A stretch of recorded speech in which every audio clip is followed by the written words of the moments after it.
opening days of the American Revolution, the British Army of Occupation was trapped in Boston by a ragtag assortment of colonial militia. Disorganized, untrained, and badly led, they also lacked the shot and powder necessary to hold off what was then the finest army in the world. In a desperate attempt to solve this problem, small parties were sent out into the surrounding countryside to bring back whatever supplies could be found. One of these groups was led by Philip Kent. Kent, we're gonna have to slow down. There isn't much left in these nags. That powder is desperately needed, friend. We must keep moving. Maybe we can get a fresh team in Lexington. Lobsterback cavalry behind us.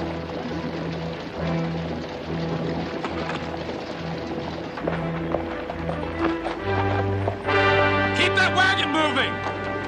Yeah, get out there.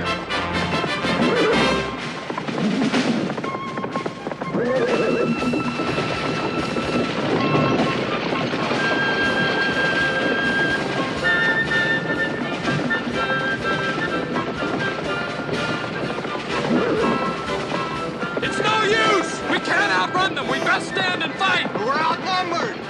Well, your options, friend, are few unless you prefer being shot in the back. Keep moving. Yeah, get out. Go on, Bate.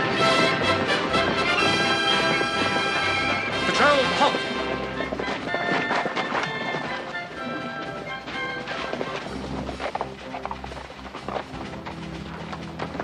A trade, rebels. Your lives for the wagon. Stand aside and live. If you want the wagon, Captain, you may have it. That is after you have done with us. Then be damned to you all.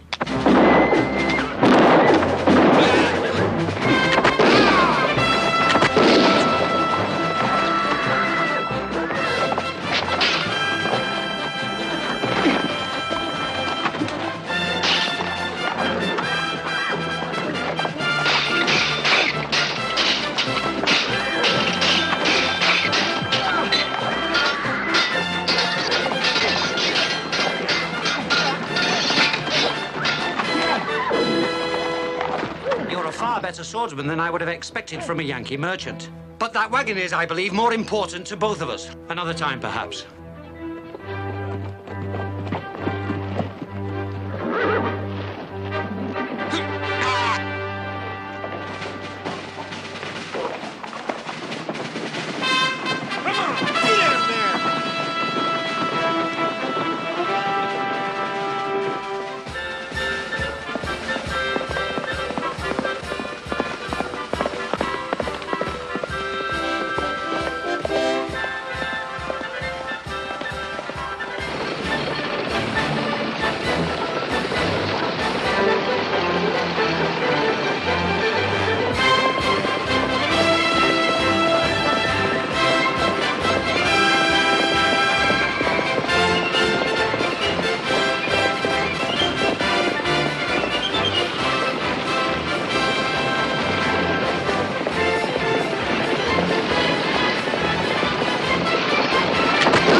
So I lost everything, sir.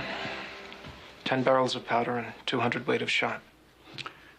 At Bunker Hill, we lost the battle for want of that powder before you could have delivered it. Are we finished then, sir? Finished? Hell no. We've just begun to fight. But beginnings in matters like this come hard. And speaking of beginnings, your wife is with child, is that so? Aye, sir. She's in Watertown. In good hands when I left her there. Then take a week and go see her. Is there time, sir? Aye. We need to do a lot of hard thinking before the fighting begins again. And we're getting a new commander. Colonel Washington of Virginia. He's coming up from Philadelphia to take charge. So go, rest while you can. We'll have need of you later. Thank you very much, sir.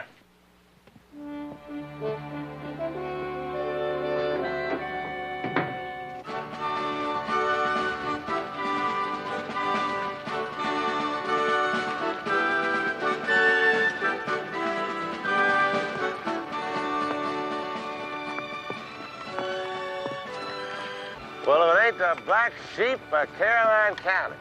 If you're a patriot, you're riding the wrong direction, Mr. Fletcher. What's all the excitement about? Prince William Company's putting together at Captain McLean's plantation. We're aiming to march up to Boston town and help them Yankees keep King George on his own side of the ocean. A worthy enterprise, to be sure.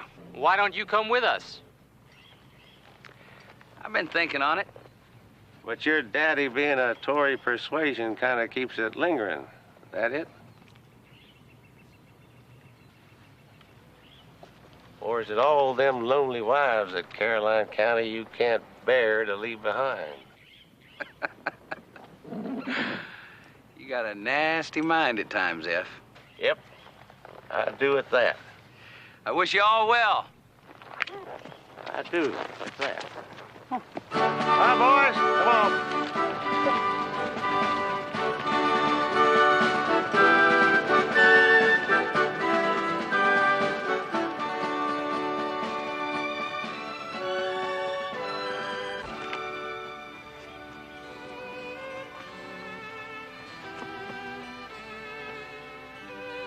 I've been waiting an hour, Judson Fletcher.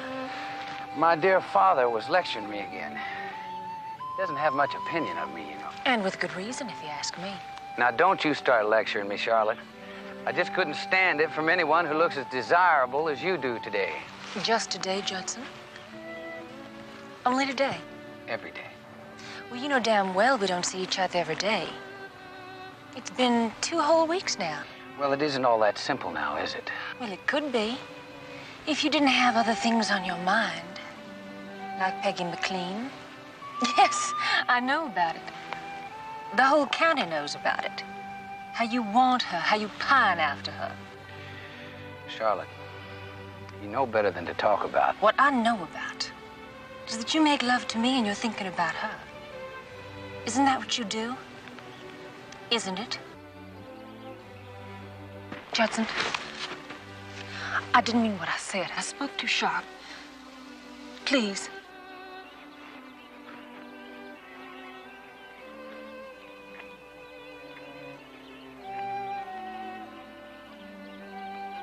Come love me.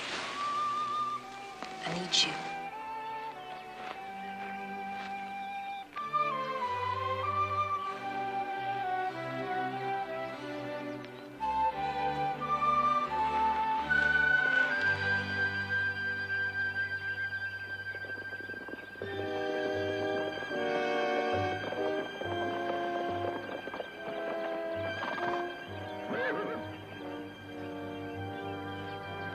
I'm rather afraid we've just been found out, Mrs. Waverly.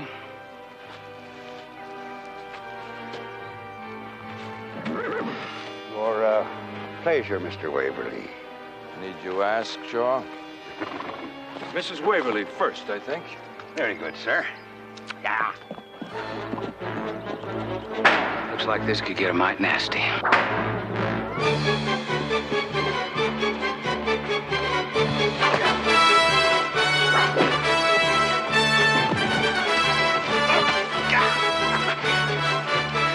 You and I have a lot in common, Shaw. Nobody's really gonna miss us if we should happen to leave this good earth rather suddenly. He's unarmed. You want to add murder to your adultery, Fletcher? Let him up.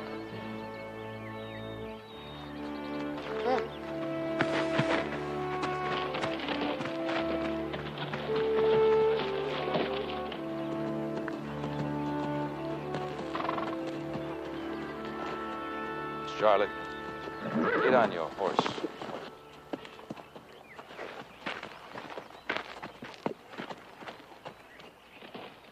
When a man takes another man's wife, whether he cares or not, it's a matter of honor. I shall enjoy killing you, Fletcher. And I do demand satisfaction. Now, Ambrose, don't start acting like a damn fool. You'll deny me satisfaction?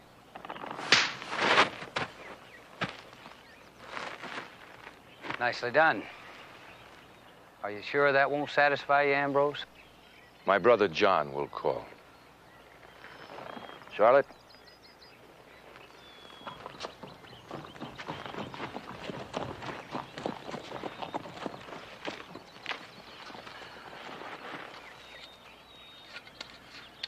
A duel. Daddy's really gonna love this.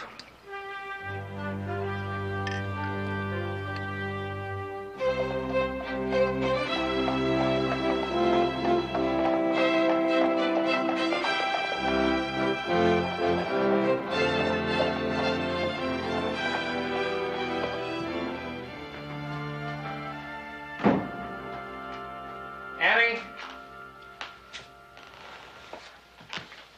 Mrs. Rumpel? Annie?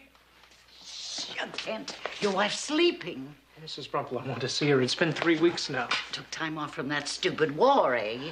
Well, see her you shall, but first we'll talk. Mrs. Rumpel. You just come with me. Please, I've written... You sit down there. Do as I say. Is something wrong with that? There are complications. What sort of complications? She's had a fever and can't get rid of it. You know, I'm just a midwife. We need a real doctor. Then why hasn't she seen a doctor, Mrs. Rumpel? Because they're no better than the rest of you. Off to that war in Boston town. Mrs. Rumpel? Oh, Annie. I was so worried about you. Worried about me? It's you who's having the baby. I'm going to market. Will you be staying for supper? Mrs. Rumpel, I'll be staying a whole week of suppers. A week? I'll be back later. A whole lot later. That's my baby. And I'll say it again. There will be no duel. The damn fool left me no choice, Father. It's a matter of honor now. Honor? Huh.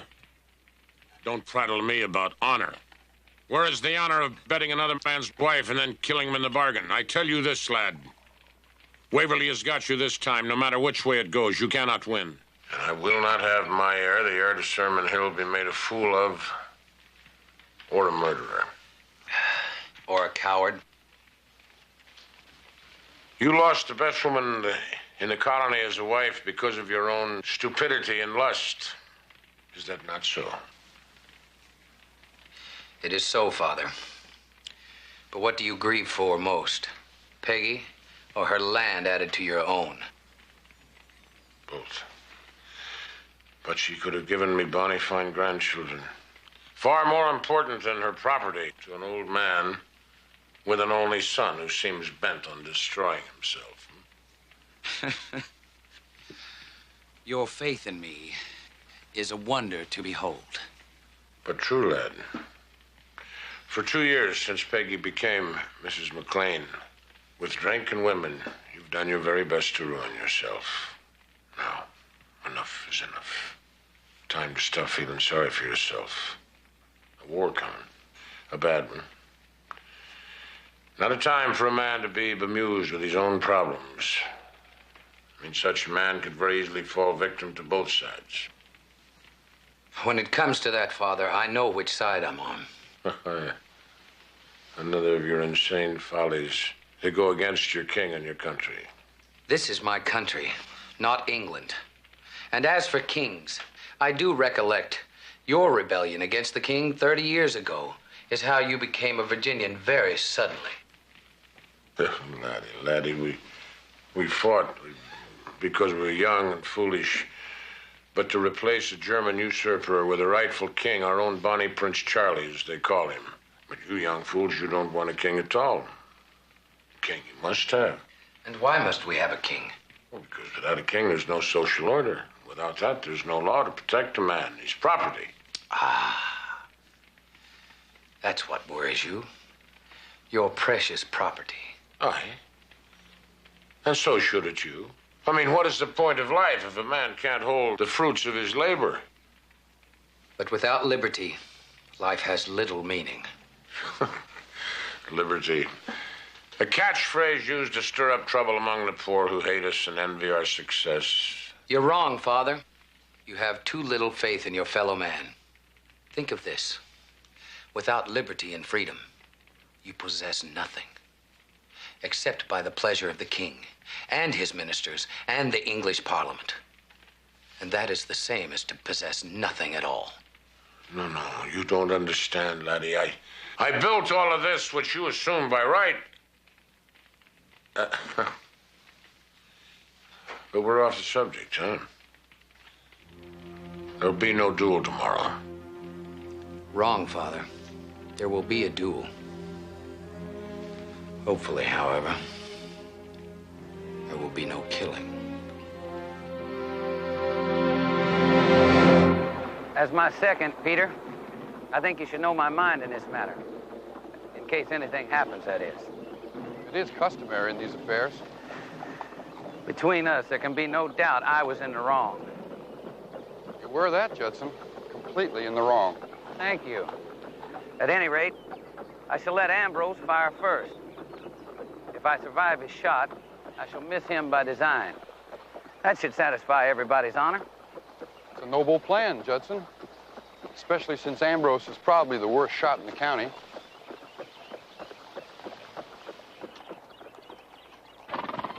I'll ride on ahead, Judson. Thank you, Peter.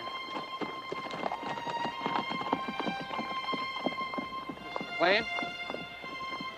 Mr. Jennings?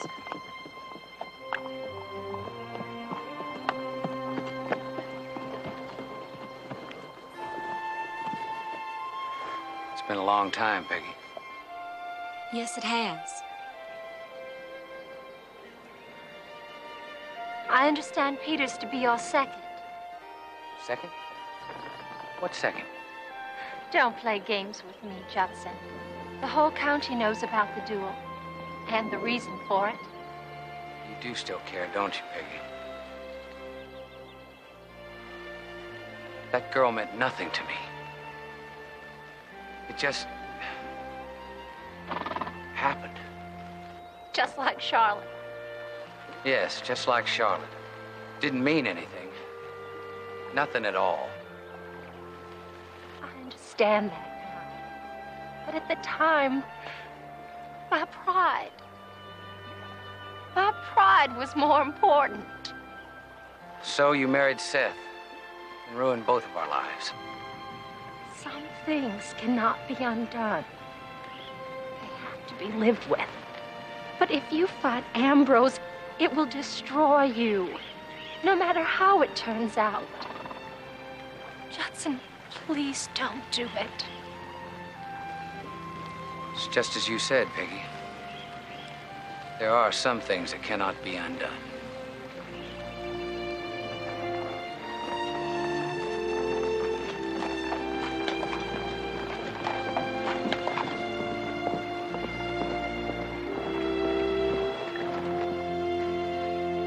Ambrose, I don't really think this is a very good idea.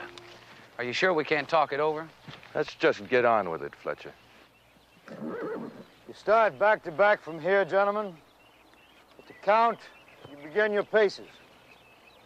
At 10, you turn and fire.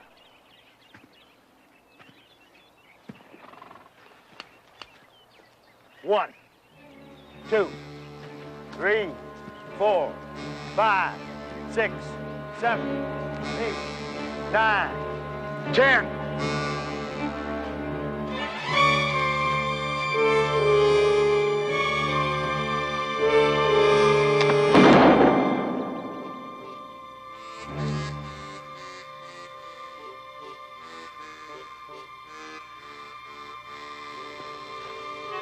Judson, watch him! Ambrose, don't!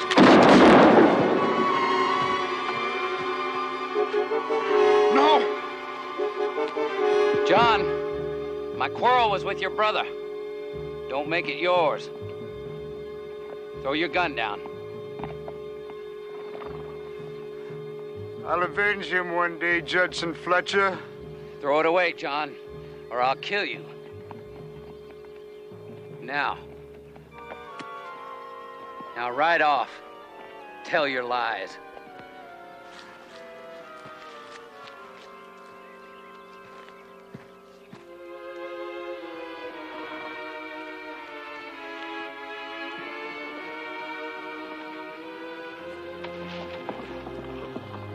They weren't very honorable, were they?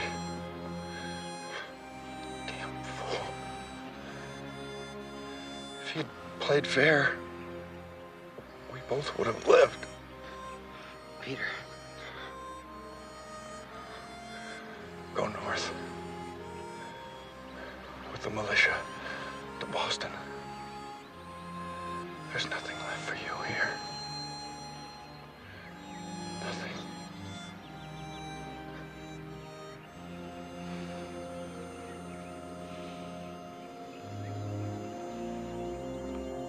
It won't be long before I'll send for you.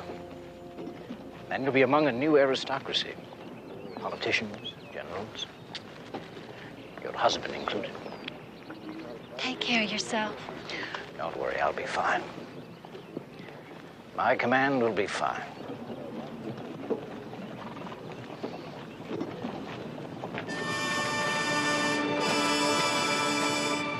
Our ranks have grown, I see. Yes, it appears so. Doesn't it?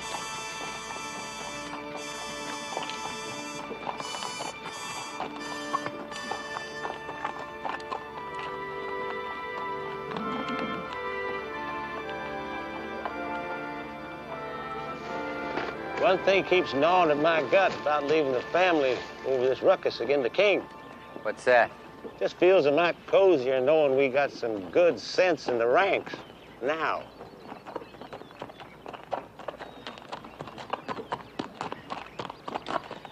Well, what'll it be, Judson? Lieutenant or Mr. Fletcher? You know the choice as well as I do, Captain. It'll be a comfort knowing I'm not leaving you behind. Going to fight the king together, Seth. Maybe it's best we both leave the past behind. Agreed, Judson.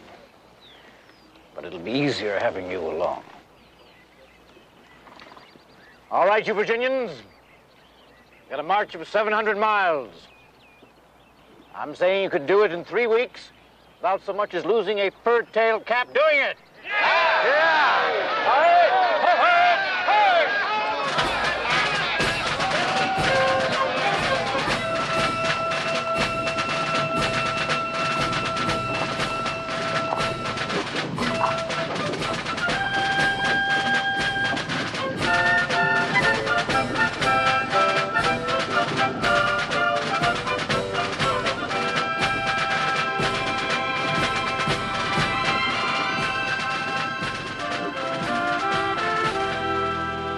Excitement of your coming back.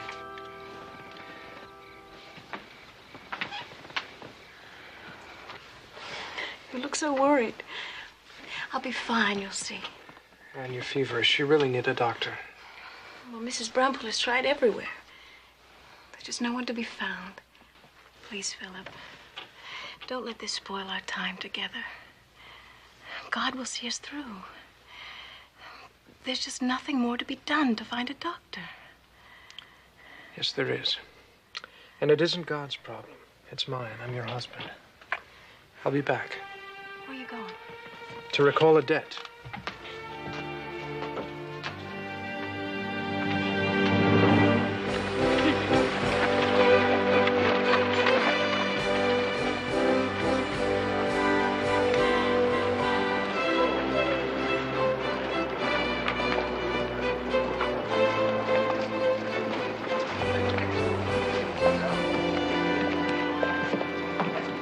I tell you, gentlemen, we must unite behind our new commander, General Washington, or we are finished.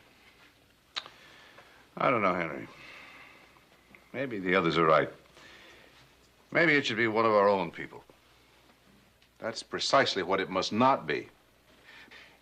Because as long as this remains just our fight and not all of the colonies, Our cause is lost. Well put, Henry. We need all the help we can get, all of us. Philip Kent. It's been a long time. Aye. How have you fared these last months? Well enough, I suppose. Still alive. Excuse me for interrupting you, gentlemen, but I was looking for you, Dr. Church, on a matter of some urgency. Well, what is this matter of some urgency? I'm not the kind of man who would usually do this, sir, but my wife is too important to me not to ask. She's with child, and there are complications.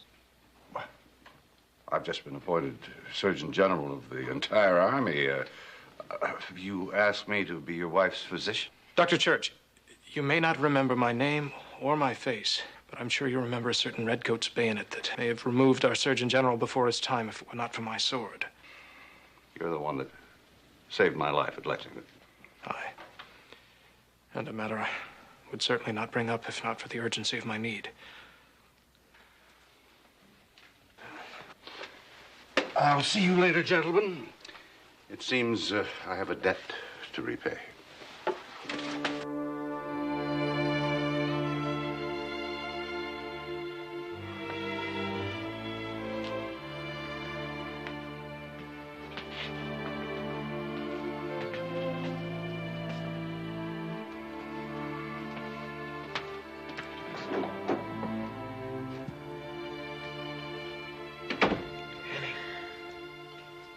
Gonna be just fine.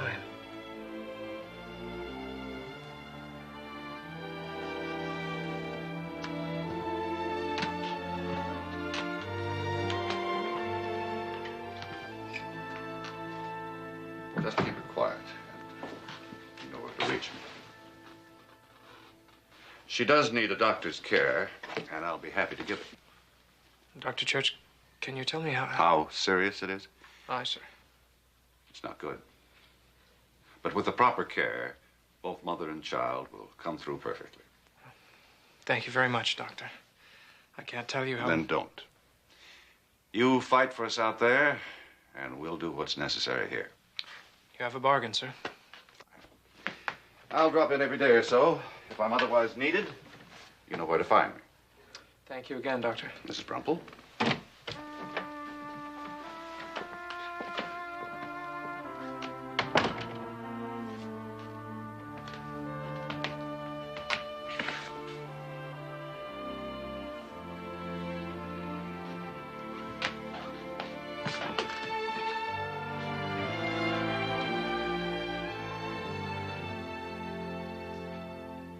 The size of the army besieging Boston increased rapidly as militia companies from the other colonies arrived to lend their support to the cause of liberty. Independence, then being a word not yet in public use by most people. However, in the weeks that followed, the militia who had come full of fever to fight grew increasingly restive. Not having an enemy at hand, they began to fight among themselves. I don't like to fight. What are you waiting on me? You're backing up.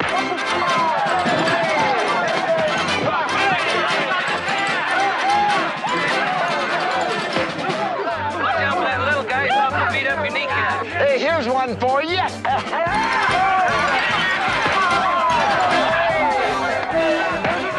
Very nice,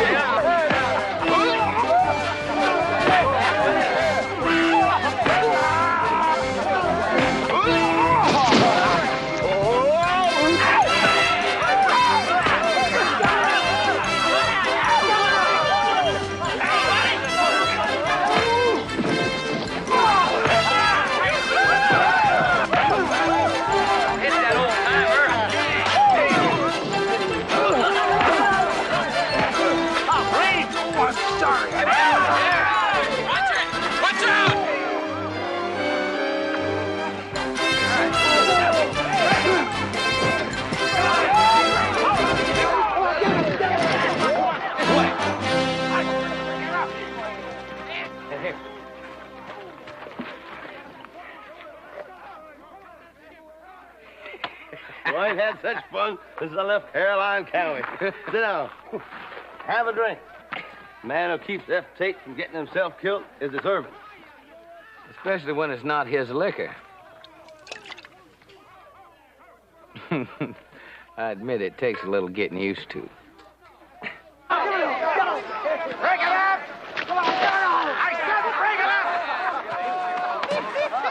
are you doing in the middle of Virginia territory anyway, boy? Slap some of that in the cup right there. Oh, I was on leave to visit my wife. Well, now, ain't that a cracker? Well, it's because she's with child and things being a bit quiet these days. Quiet is the word for it. Things were more exciting before the war started. Having a baby, huh? Aye. Fathered 7 of my own. What's this for you? Take a drink and hold on. It's our first. To the first. Just a minute now. We've been jawing, and I even said hello proper. Experienced F. Tate of Caroline County. Most call me F. Philip Kent's my name. Fletcher, Judson Fletcher. The black sheep of Caroline County. Ah! Patient to Dr. Tate here. And about to do a whole lot of damage to this. Ah! Drunks do tend to feel a mite sorry for themselves. Are you really a doctor, Mr. Tate? Only the backcountry kind. I do smithing, barbering, mixed tonics to cure boils, minister to expecting women and heifers, including my wife. The way I see it, a man ought to finish what he starts. If you get my meaning. Not too subtle, R.F., you know. Oh! Gentlemen, it's been a pleasure, but I do have to be going. Give her our best, Kent. I will. Kent? I do appreciate the deed you done for me. Aye.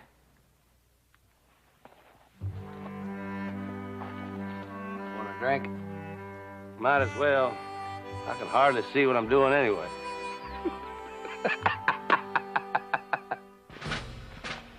During the following months, the military standoff continued.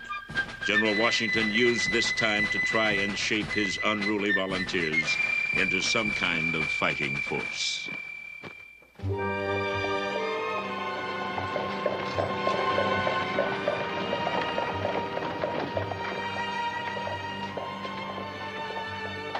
Annie! Annie? Oh, thank God you're here.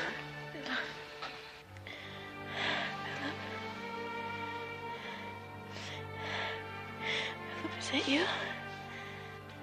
Where's Dr. Church? He hasn't been here in a week.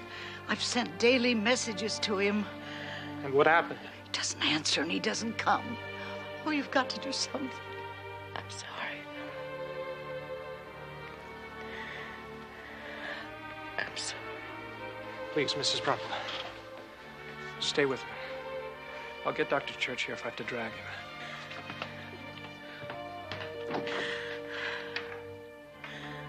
But I tell you, I must see Dr. Church. It's a matter of life and death. Please, sir, I've been searching all over town. Is he here or not? And I've told you to be off. You have no proper business here. Henry! Hold! Oh, thank God you're here. What's the problem? We need Dr. Church desperately. It's Anne. She's in labor. Henry, she could die. Dr. Church is not available at the moment. Don't do this. I'm sorry, Phil. Henry! You can't let this happen.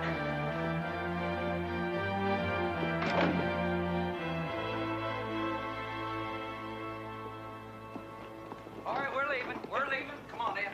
Let's go. Come on. I swear, them New Englanders aren't very friendly like. Well, F, you do take some getting used to. Mr. Tate. Philip. Hello, Philip. Oh, thank God I found you. You come to have a drink with old F? Hold up, F. Well, it's my wife, sir. She's very ill, and I can't seem to locate Dr. Church. It's your Easter time, huh? Aye. Well, show the way. Let's go do what needs doing.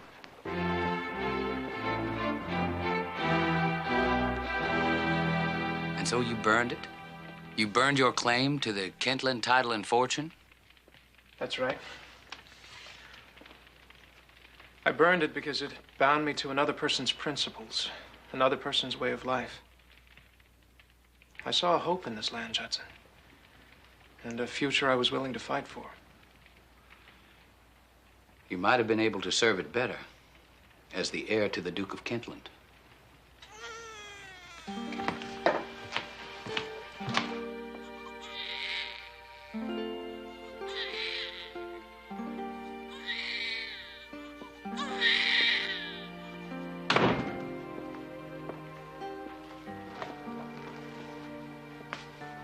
You have a son, Kent. And what of Anne? She's awful weak. You best go see her.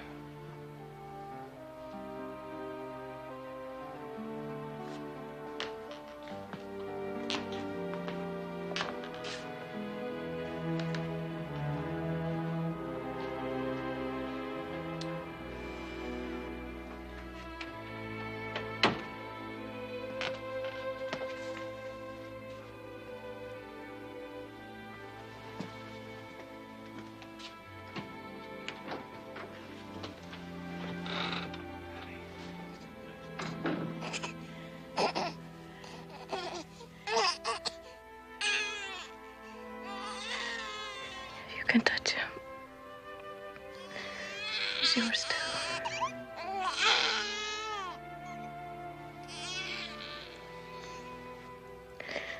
We must name him Philip. Now, right now. Annie. I want to know his name. Your father was Abraham. He shall be Abraham. That's all right with you.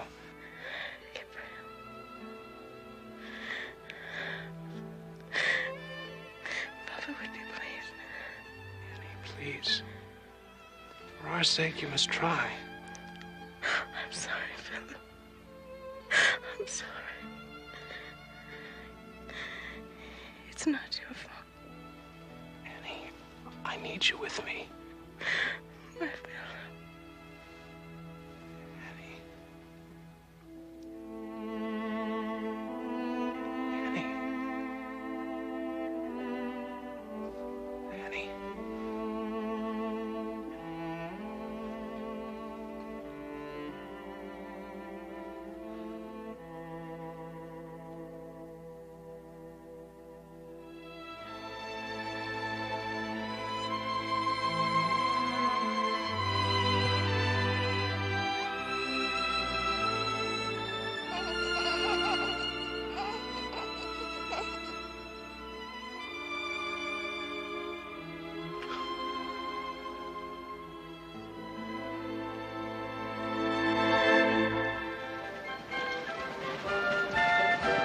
As summer turned to fall and fall to winter, with no change in the situation, the army around Boston began to fall apart. Well, now, how's our fearless leader? He's sulking in the tent. He's insulted that General Washington won't give him a more important job. I swear if it's enough to make you want to change sides. Hey, now, don't go talking like that. Not even in fun. Tell you what, been a fair long time since I got me real sloppy drunk. How about it?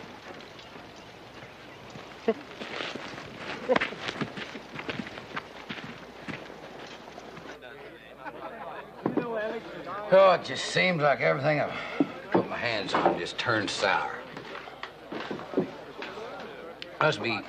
Must be something in the blood.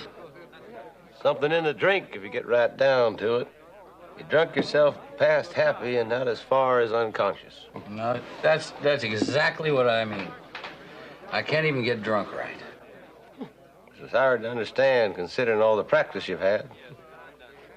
Well, look who's here. Kent, over here.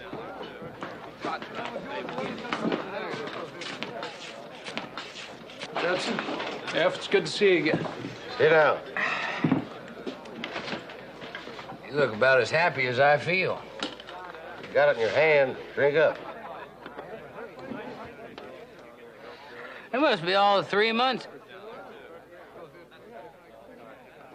How was that son of yours getting along?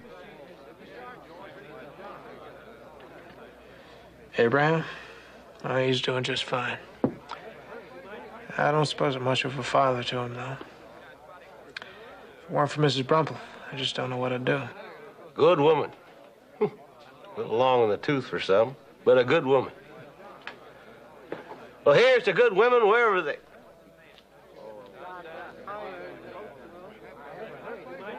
Sorry. It's all right, F. I know you meant well. I suppose you both heard about Dr. Church. That he was arrested for treason. Night Annie died. Well, he was a damn traitor. They caught him red-handed, selling military information to the Redcoats. And his treason and this damn war cost me my wife. Now, what's the sense in that? Now listen. What's past is past. There ain't nothing that can be done about it. Yeah? Yeah. Well, now, if you two gentlemen are sitting feeling sorry for yourselves, old Doc Tate's got only one remedy for you. Drink up.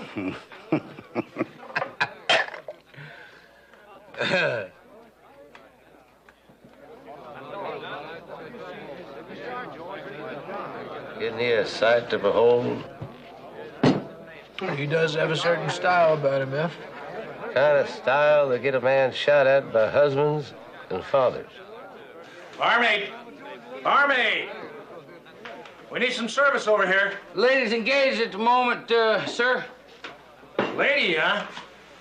That wench ain't no lady.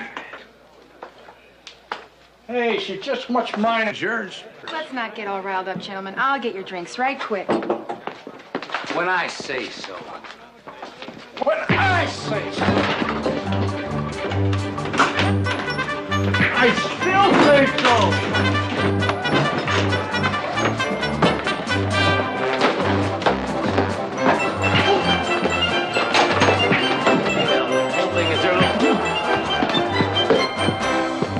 Hold on now. Let's make her fair.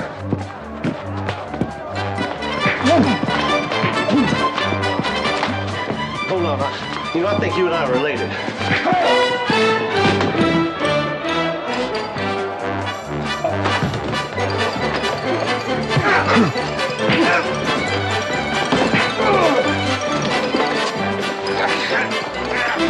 We can't win. Let's call it a night. Might as well.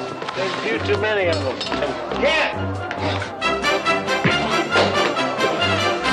Excuse us, just a minute. Let's find another party. We're a little bit late already. Yeah. Don't be messing with me. I'm not down. Wait, don't.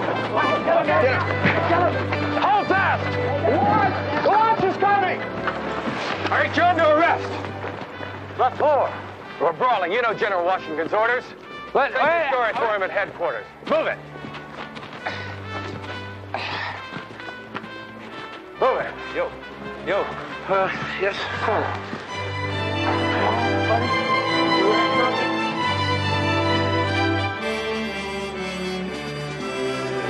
Here, clean yourselves up a bit. It might go a little easier on you, especially him.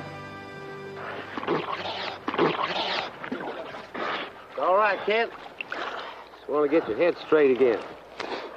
Well, Headquarters. Seems the three of us have been arrested for brawling. All right, let's move.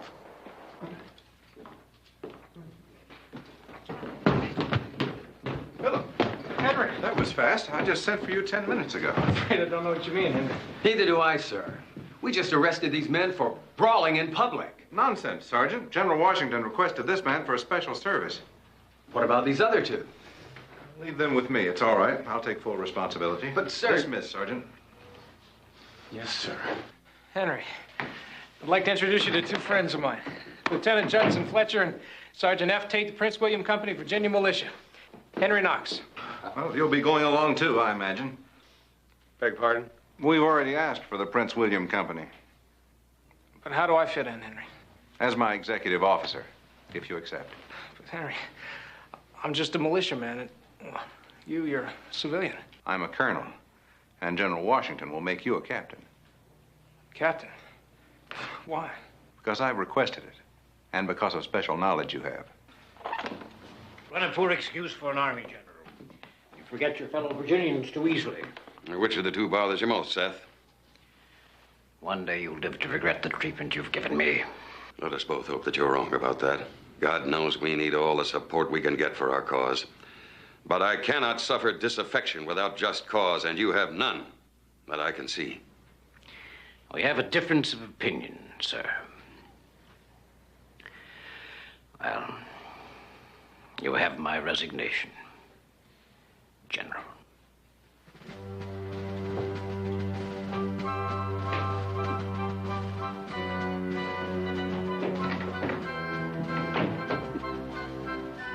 The commander of the Prince William Company?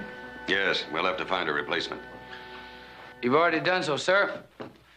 Judson Fletcher, second in command, Prince William Company. Fletcher of Sherman Hill? Your servant, sir. I know your father well. Devious scoundrel if I ever met one. You do know him well, sir. And this must be Philip Kent. Aye, sir.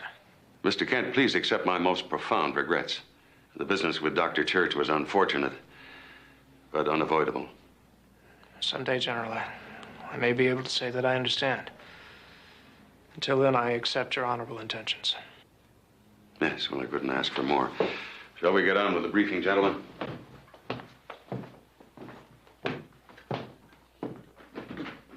Be comfortable, gentlemen? We can expect Billy Howe to break out of Boston at any time and attack our positions. Now, here, in Dorchester Heights, we're vulnerable. Henry's plan can put us in a superior position, perhaps even force Howe out to sea, leaving Boston to us. Guns to fortify Dorchester Heights, sir. Is that what you're proposing?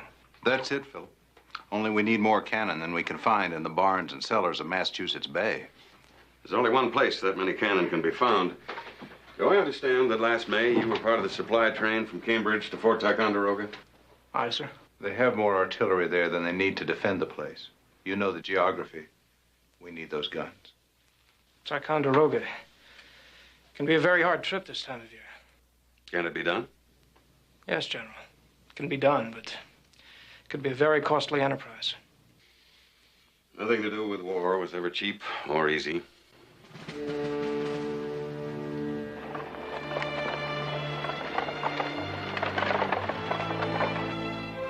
Anyway, Mrs. Brumple, this journey may take some time. In fact, I have no way of knowing how long.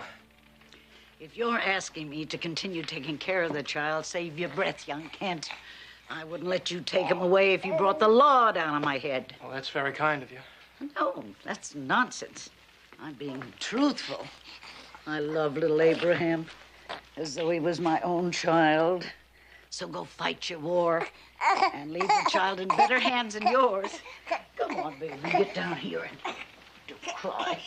That's it. Here we go. Is it too hot for you? Oh, if you're trying to offer me money, please don't. The child doesn't eat much, and soldiers hardly get any pay at all.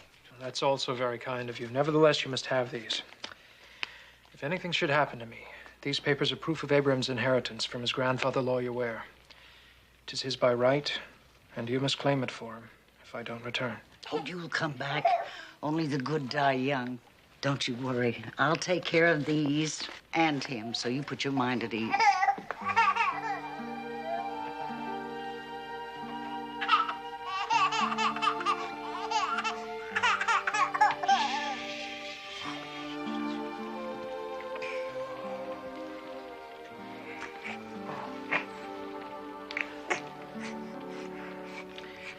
Goodbye, son. Someday when all this is done with,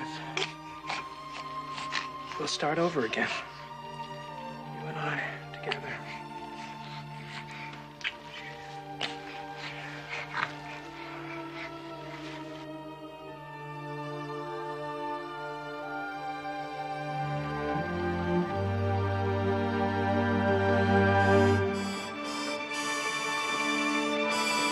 On November 28, 1775, the expedition set forth for Fort Ticonderoga, 300 miles away. We've been moving pretty fast so far. How much further do you make it, Philip? We should reach the lake by nightfall. Maybe another day to the fort. What's the country like up ahead? It's mostly wild. few farms. Could be some Indians, though. We should send scouts ahead. Right. Sergeant Tate! Yo! Take a couple of men and scout on ahead. What am I looking for? Anything that might give us a problem, Sergeant. Calvert, Breed, mount up and follow me. Boy, the weather's sure getting colder by the day. It's the best thing that could happen to us. Need the snow for the sledges. No way we could haul those guns across this country on wheels. My luck, we'll have a dry winter.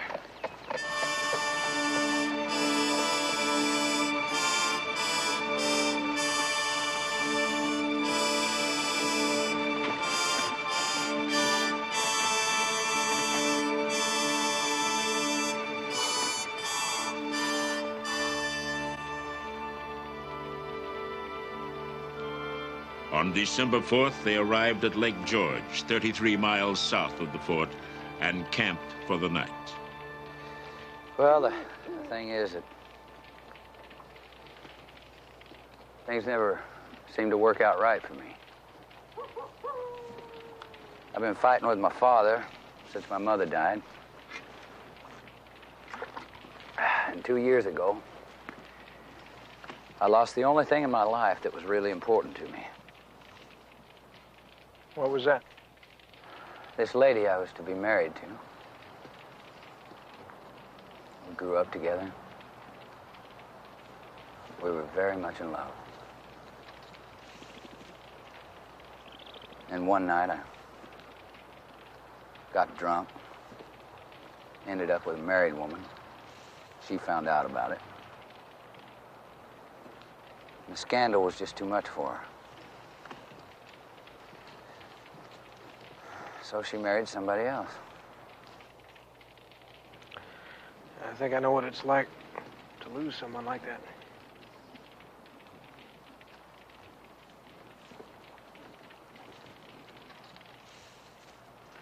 Sometimes I think I did it deliberately. Maybe things were going too well. I don't know. I never was fit for the life of a plantation owner back in Virginia.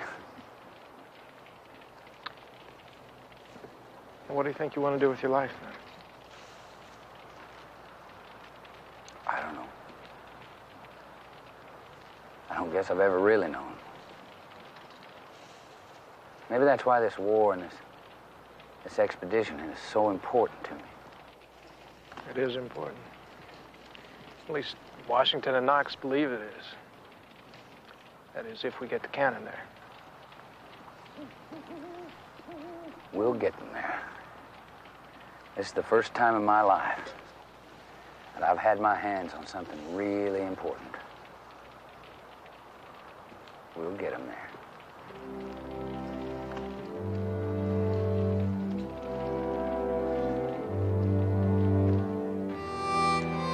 Anyways, I was saying, sometimes John just scares the life out of me. He has an obsession with this revenge thing. He swears he's going to kill Judson if it's the last thing he does. I didn't know he was that fond of Ambrose, especially since he inherited the estate. Well, now, that's the strange thing. You know, John never did take kindly to being the younger brother. Of course, Ambrose wasn't all that lovable, if you know what I mean. I think you made that quite clear to the whole county. If you'll excuse me for saying so. Peggy, just because you and Judson were what?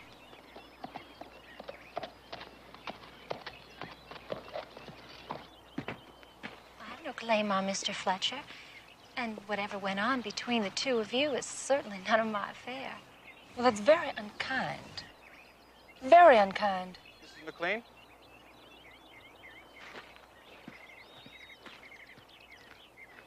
I have a letter from Cambridge for you. Thank you.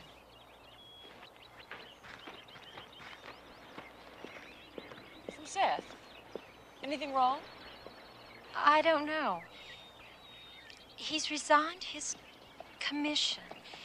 He says he's going to Philadelphia to join our delegation to Congress. He wants me to meet him there as soon as possible.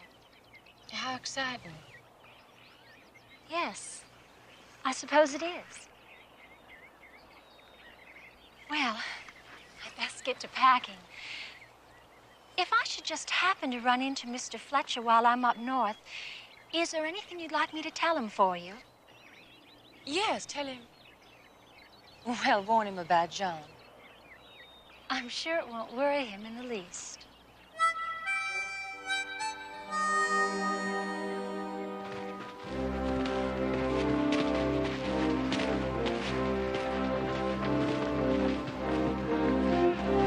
After removing the guns from Ticonderoga, the expedition floated them down the length of Lake George, where they were loaded on sledges for the long overland journey back to Cambridge.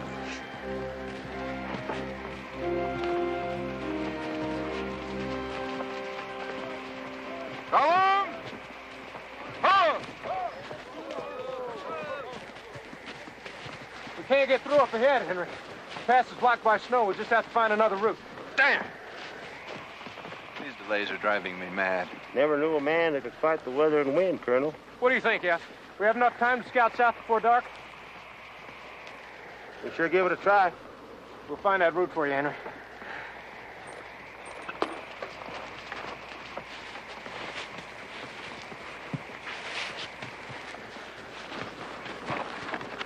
Judson, things all right? Don't ask. A week ago, I thought of this as a challenge, not an impossibility. Well, we'll make it yet. Save us some supper. Aye, aye.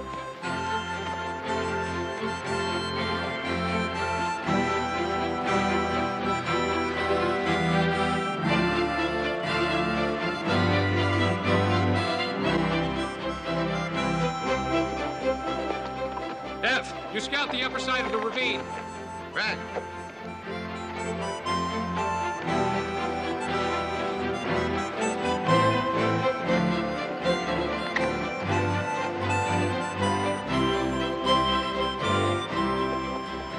It looks clear down this way. I think we can make it. Good. Ain't nothing up here but trees.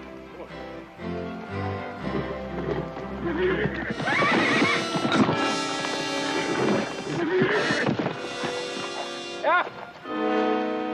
You all right?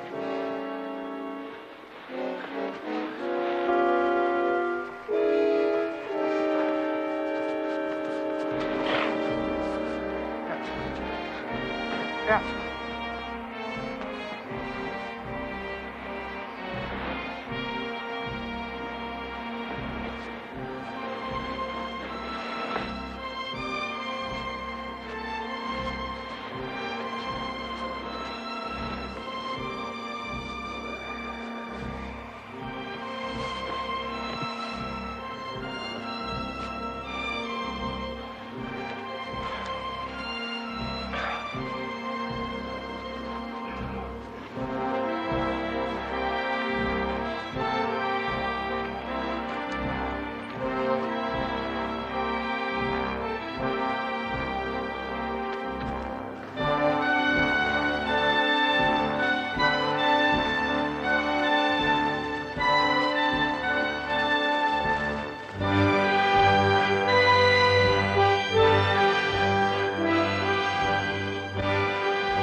They're long overdue, sir.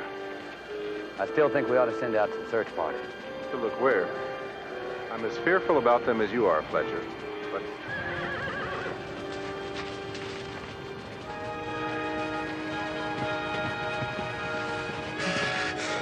Jeff, he took a bad fall and...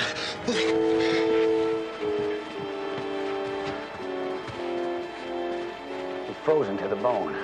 You men lend a hand here. Get him inside.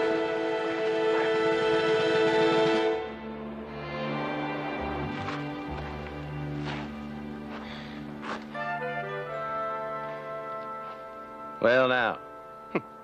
Finally woke up, did you? How you feeling? Cold. Cold and tired. What happened, F? You saved my life. That's what happened. I don't remember. Of course you don't remember. Damn near died of exposure. Here. Drink this. It's hot. Careful.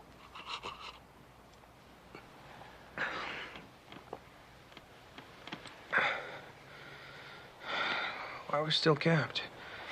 Because it's been snowing to beat all out there. Can't move in this weather.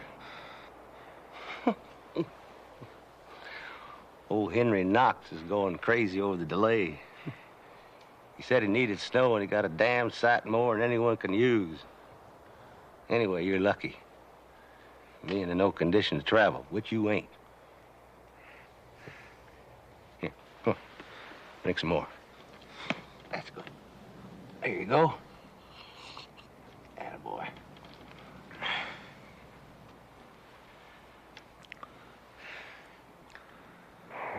For 2 more days, because of a howling blizzard, the expedition was unable to move.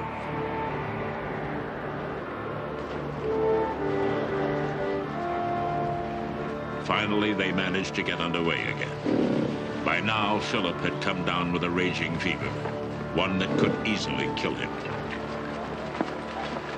Trail's clear ahead, Colonel, as far as I can see. Excellent.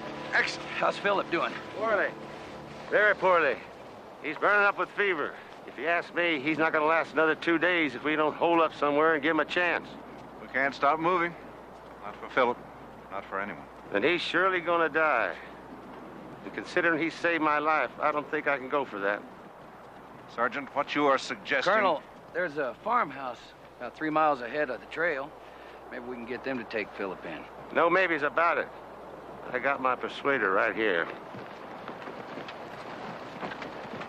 That man almost got himself shot for mutiny. Don't fool yourself, Colonel. If it comes to a showdown, the entire detachment will be on his side. Including you? Fortunately, that's a question I'll never have to ask myself now, is it?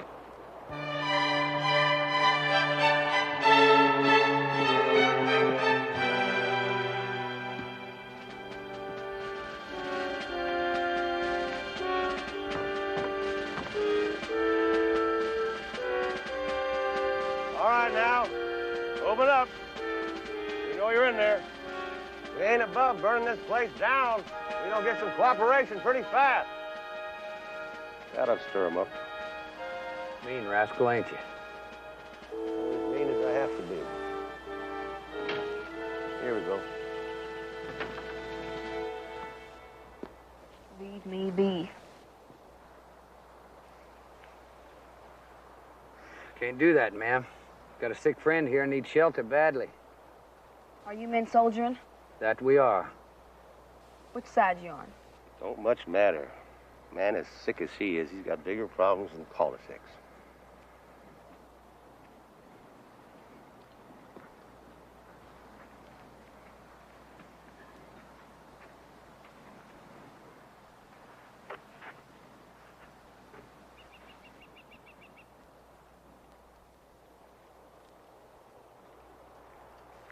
He's burning with fever. Do tell. Now, we're going to bring him in here. He's surely going to die. We don't figure to let that happen. Your man home? No, not presently. He's off to the fighting, too. Now, you take good care of our friend here till he's well. And I'll see you get the same amount again. Agreed? Do I have much of a choice? Not much. Bring him on in.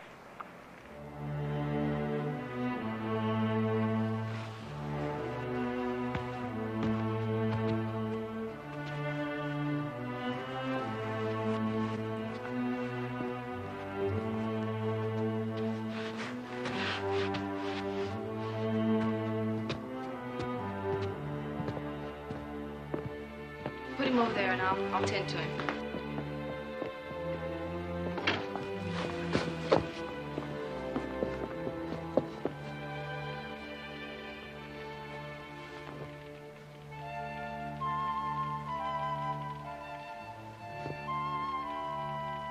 He sure looks poorly. Best I stay with him. I could get you shot for desertion if. That a fact? No way are you staying here. I'm all alone. And he doesn't worry me. But you do.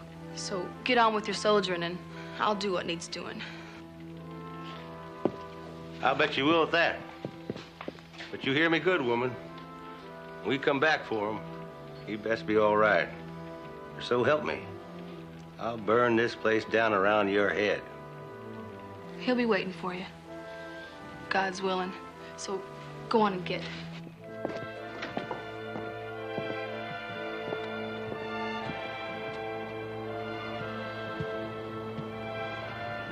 Hey, Yeah, what's your friend's name? Kent. Philip Kent.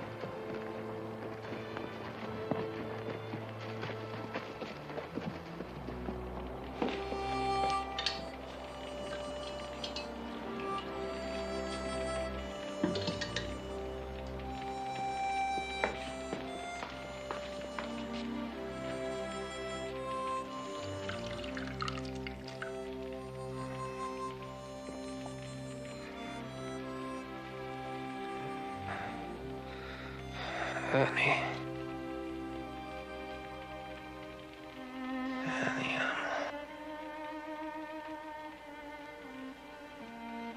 I'm home. Annie.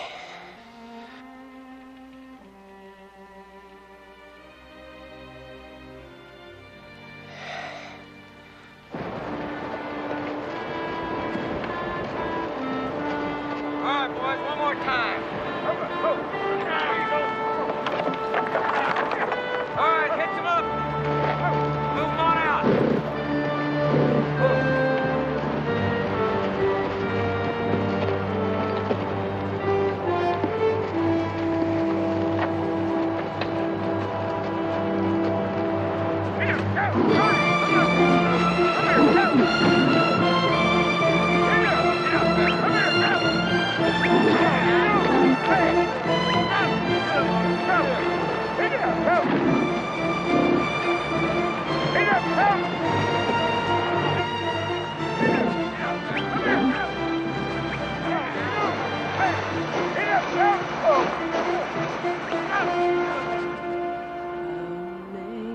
Amazing grace, how sweet the sound that saved a wretch like me.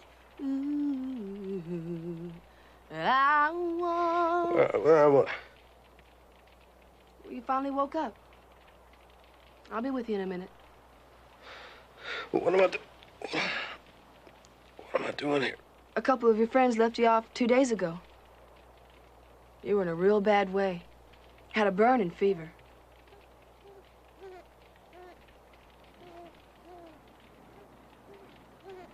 Come on, come on.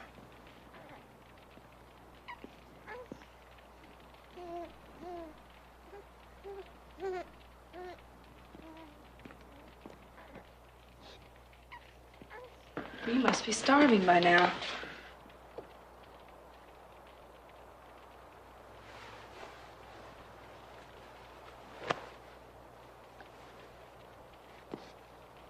Here, eat some of this. What happened to you anyway? I fell in the river. I got a chill from it. A chill that could have killed you. I guess it almost did, too. Did my friends say anything when they left me? Just that they'd be back. And if you weren't alive and kicking, they'd burn me out. They didn't really mean that, ma'am. Yeah. Did or didn't, I guess I don't have to worry about that anymore.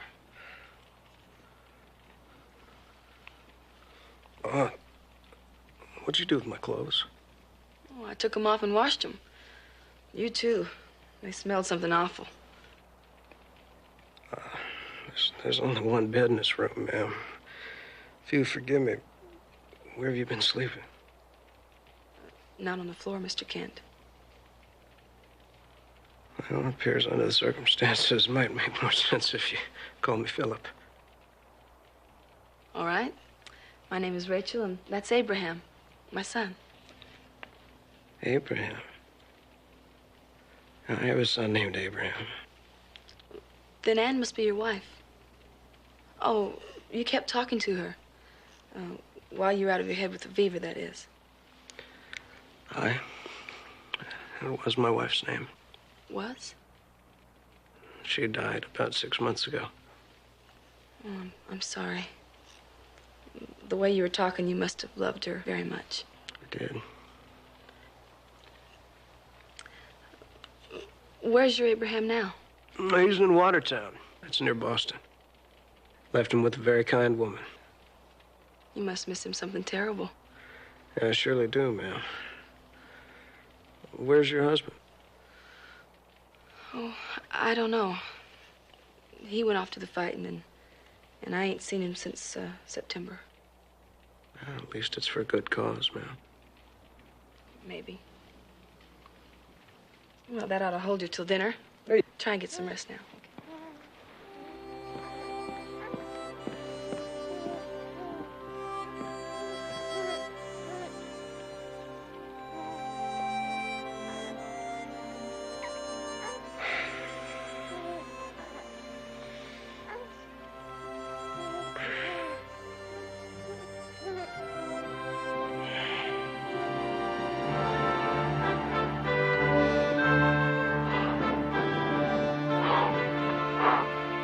I didn't think it could get any colder, but it surely has.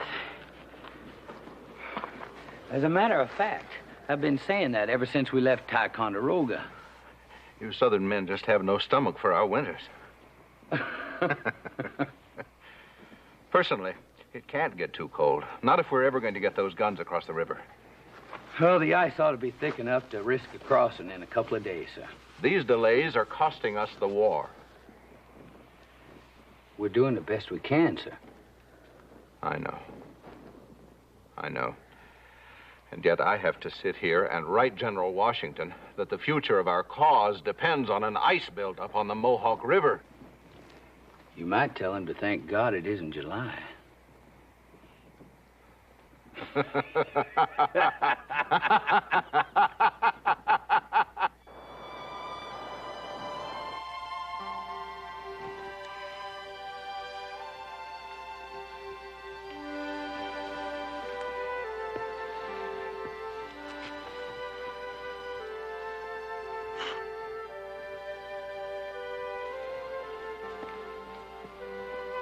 Philip. Philip.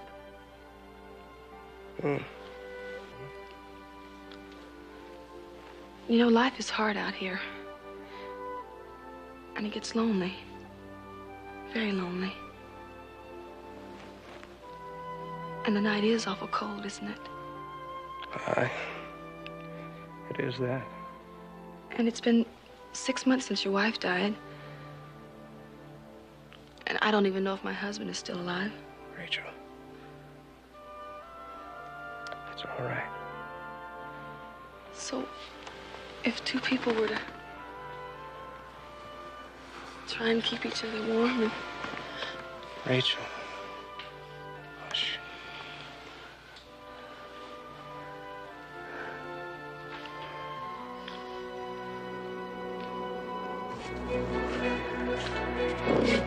On level ground, the going was difficult enough.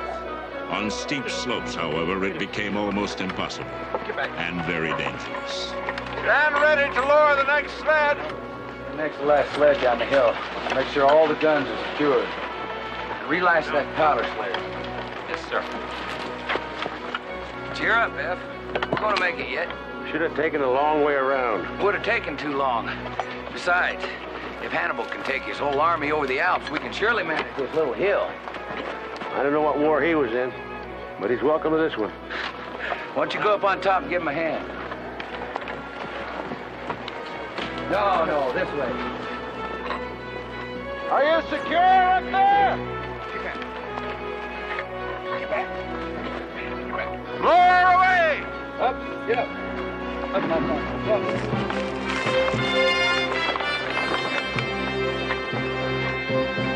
Up. Shorty.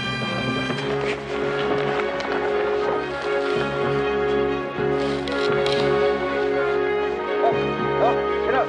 Up. Ease up on that oxen. We gotta do this slow. Judson! Send up some more chain. I'll bring it.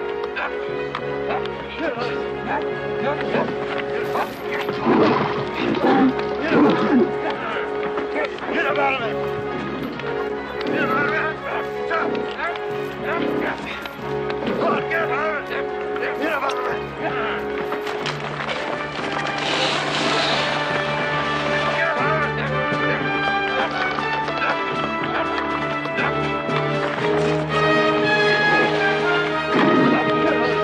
Don't get them animals all riled up now.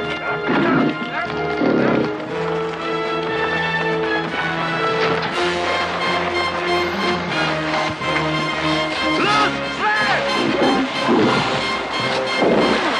Get on the checkbook! Try to hold her!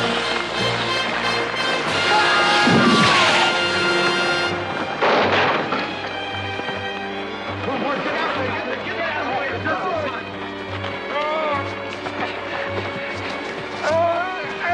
That slap mangled his leg good.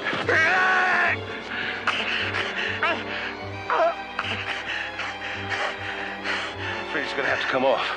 No! Judson? Nobody's taking my leg. You could die. Nobody touches me, F. You hear? Nobody! I got you.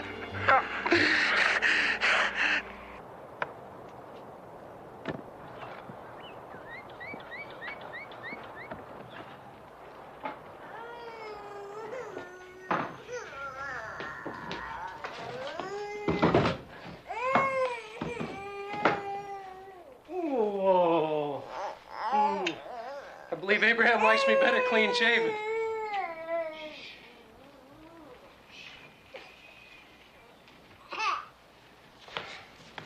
I swear, he's getting bigger every day. Well, the way you go on with him, a stranger would think he's truly your own son. Sometimes I think he is more real than my Abraham. Well, that's because he's here with you, just as I am. But I wonder. What do you wonder about? How much longer it'll go on? I mean, you're bound to up and leave sometime. Tell you truthfully, I hadn't thought about that. All this time we spent together, it's been as though you and I were alone in our own world. Well, we have been. But it can't stay like this forever. Why not? You know why not. Well, then we should not speak of it until we must. I'll get some more wood.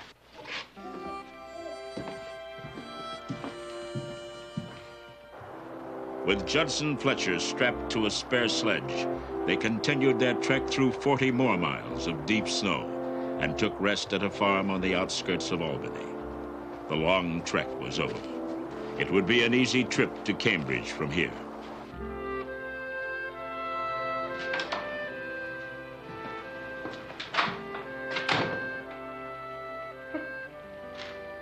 You stubborn old mule. Doc said you get to keep that leg. You're about finished for this army. Damn it. For a while there, F, I thought I was really doing something. You surely were. Maybe. But it's over now. I'm finished. Here, sit down. You're alive, and that's a lot more than some could say. Alive, but crippled. Not much use to anybody. Now, that might be true for me. But you're an educated man. You don't need your leg to think with or talk. What are you getting at? There's a lot more to winning the war than just the fighting. Meaning you could do good in Philadelphia. At the Congress. A man that's been through what you have, he might be a man they just might listen to down there. What was that? Just old Knox firing off one of his guns. We're kind of celebrating the fact that we got the job done. All of us. Well, I best get moving. Gotta go back and get Philip. If you get the chance, Prince William Company would like to hear from you. How you getting along? I'll tell you what. Them Philadelphia ladies will leave me alone long enough. I'll write you.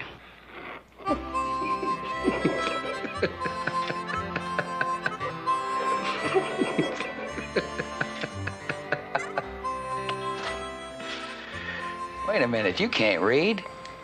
I know that.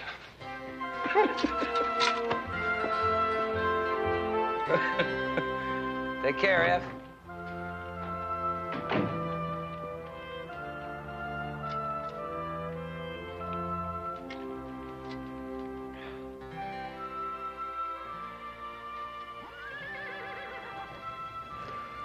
Someone's coming.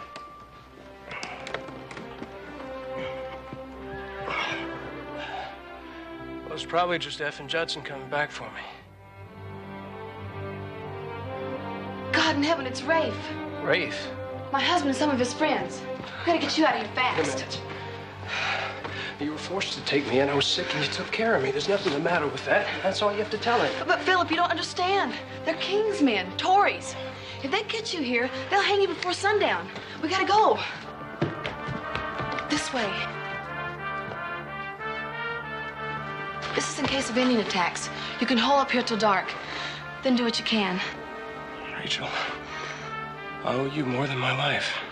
Then care for it, Philip. For me. Now go.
What are you doing out in the middle of nowhere?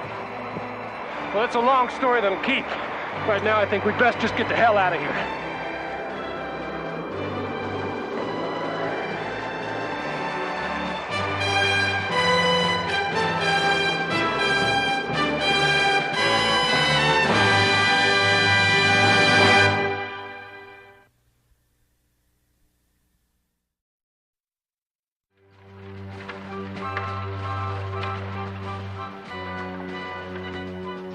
He's looking just fine, Mrs. Brumple. His mother'd be very happy to know how well you've done by him. I did what was needed, and so did you.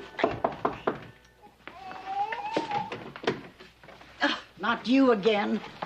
Don't you ever take a bath? Miss Brumple, if I wasn't true to Minnie May, you'd be the apple of the orchard. F. Tate, what brings you out today? From Philadelphia. Judson, I think. Thought you, might like to tell me what it says. Never had the time to learn to read. Here, Abraham, you go to your Uncle F.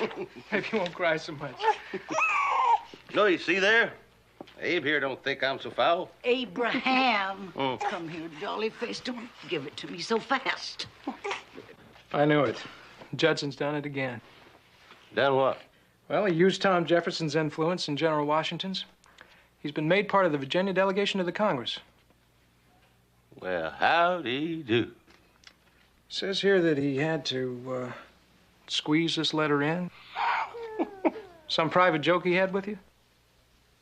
Which means the bull's running loose in the heifer pen. That's English for...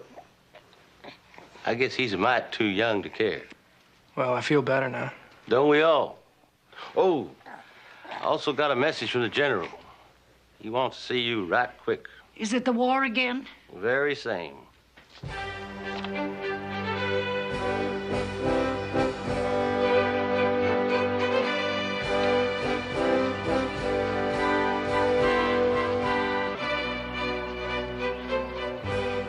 At any rate, Captain Kent, we now have the guns, thanks to Colonel Knox here and yourself.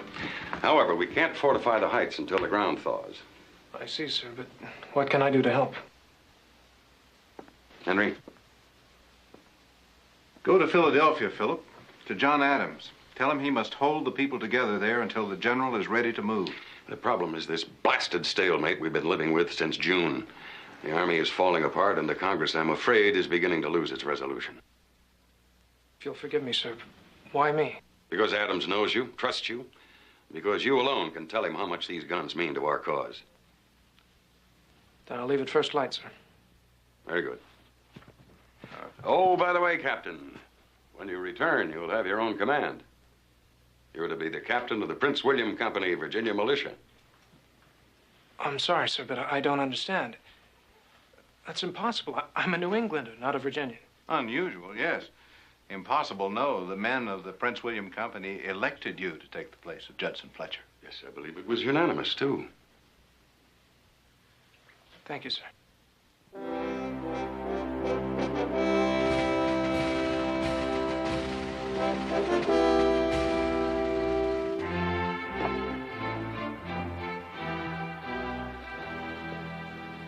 Well, speaking for myself, I thought things went very well today in the Congress. We're not moving fast enough, Doctor. Lack of resolution in these times can be fatal. Your motives are admirable, Judson, but your lack of tact in handling the opposition leaves something to be desired. Mr. Jefferson is, as usual, quite right. One does not win friends by pointing out their failings. I'm sorry, Tom. It's the only way I have of fighting this war now. Mr. Jefferson, Dr. Franklin. Mr. Adams?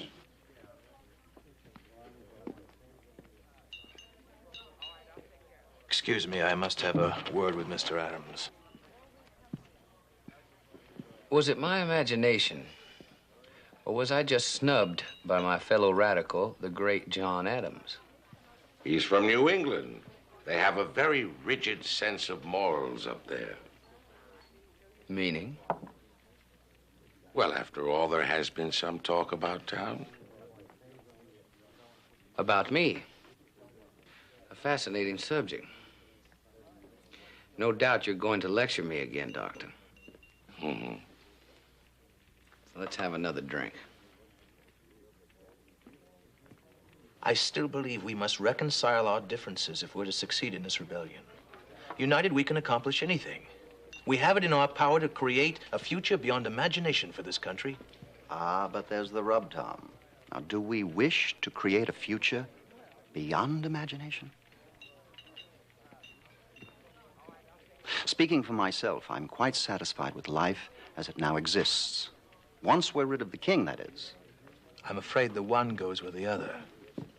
We cannot hope to win a broad enough support from the people for this revolution of ours unless we can offer them something better than the life they had under the king. So in order to get this support, you would destroy the social order, upset the balance of society, and lose for our cause all men of substance and property. No, sir. This revolution is a political matter between ourselves and England. It was never intended to be a social revolution. I tell you, Tom, this country must and will be a republic, not a democracy whose future is left in the hands of the common people. And I tell you, without the common people, as you call them, we cannot win. Well, as to that, history will provide the answer. In the meantime, I suggest we have a drink and talk of tomorrow's business.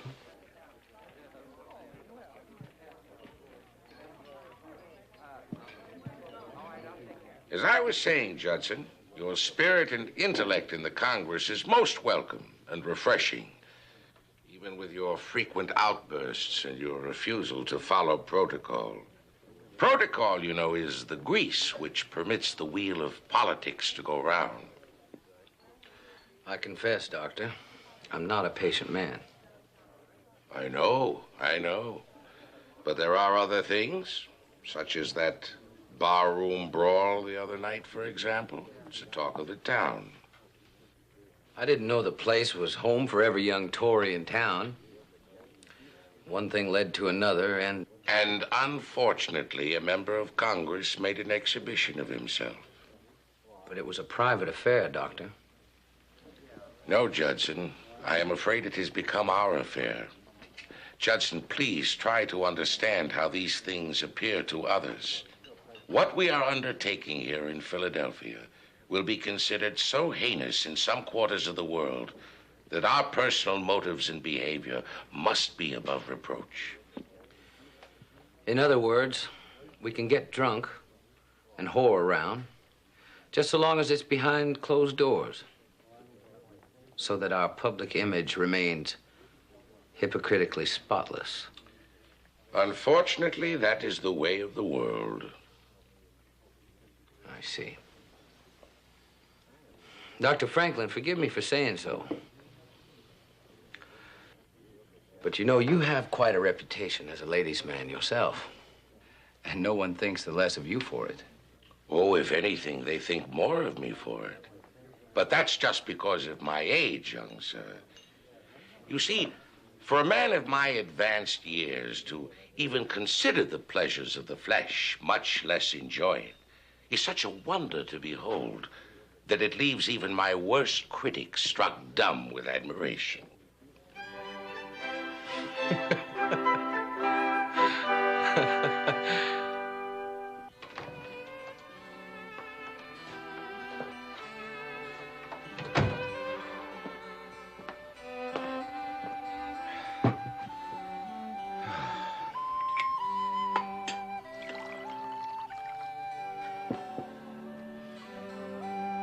Took you long enough, love.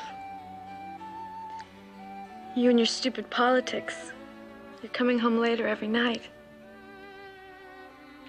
Sorry, Molly, me sweet. But as the poet should have said, man can't live on love alone. Good try.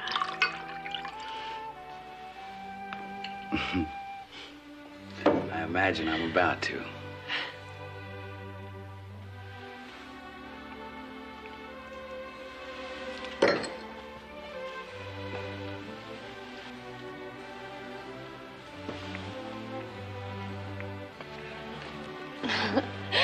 Chet, you really are a devil.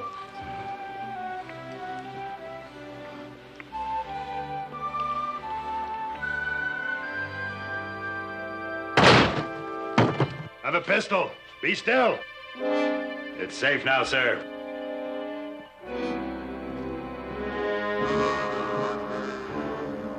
Well, Fletcher, you are slipping. A tavern slut. Look, you. You've come a long way, John. For a brother you never cared that much for. My motives are the least of your problems at the moment, sir. Judson, what are they saying? What they're saying, Molly, is that they're planning to kill us. The hell you say?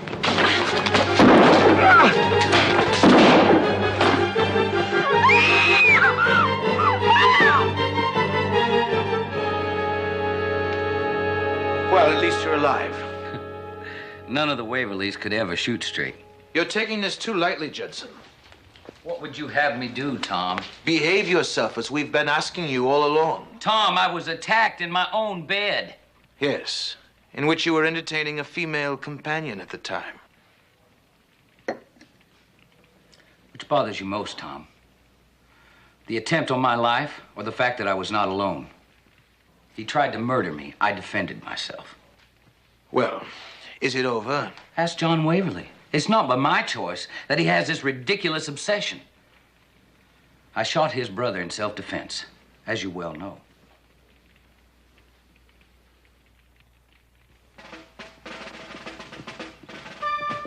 It is 300 miles from Cambridge to Philadelphia. On his way to see John Adams, Philip Kent made the journey in 5 days.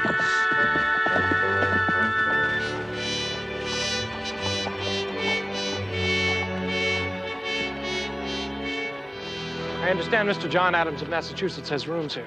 That's right, sir. Will you see to my horse, please? And so, Mr. Adams, the General is confident that if you can but hold the Congress in hand, he's certain to liberate Boston by March. And will he also destroy Howe's army? Well, that, sir, depends on General Howe, whether he chooses to fight or to flee. I see. Well, you can assure the General that he has my full support, as usual. As well as the little influence that I can bring to bear. But tell him not to wait too long. The Congress is getting restless. They'd like to see an end to this matter. As would we all, sir. You're not returning to Cambridge tonight. Oh, no, sir. I'm off to find a member of the Virginia delegation, Mr. Judson Fletcher. Fletcher? Do you give him this news, too? No, sir. The message I brought was only for your ears. Judson Fletcher is my closest friend. I see him only on personal matters. Well, he's a good man, Fletcher. Mind you, I speak only politically. His morals are disgusting. As a friend, it might be well that you advise him to mend his ways before his reputation does our cause more harm than a regiment of King George's redcoats. Well, I am sorry to hear that, sir, but I'll do what I can. I don't mind that you do. Good luck and Godspeed on your safe return. Thank you very much, sir.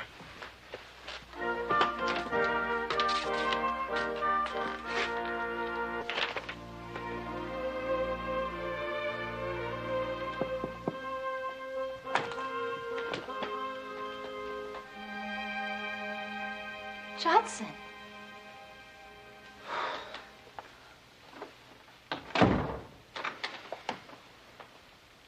Is this how you live? Always afraid? Forgive me, Peggy. A new habit I've developed. Please, sit down.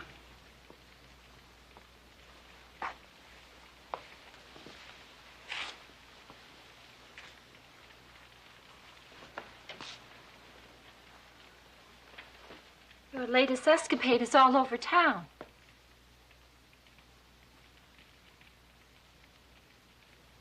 Are you all right? Yes, fine. I'm glad.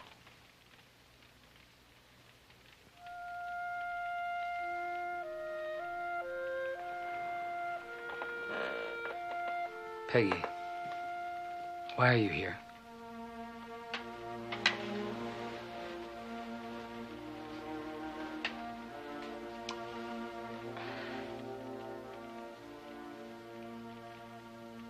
Why do you think I'm here? Peggy, I've loved you. I've never stopped loving you or regretting it. Judson, I'm so confused. I've never loved anyone but you. God. Judson, I don't...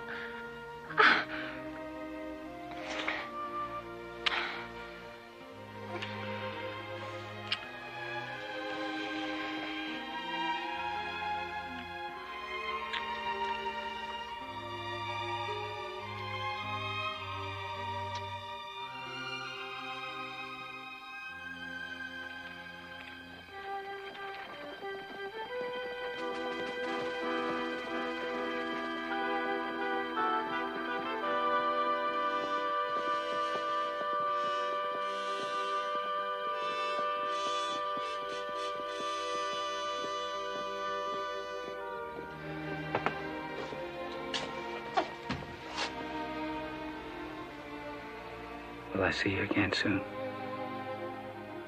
As soon as I can get away.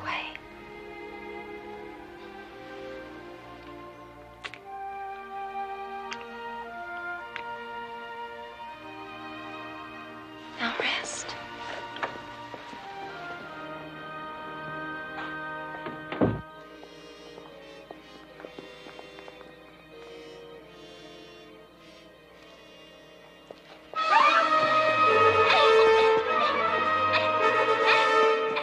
Have you found any valuables on her? I ain't even hardly had time enough to look. She's got to be plenty all by herself.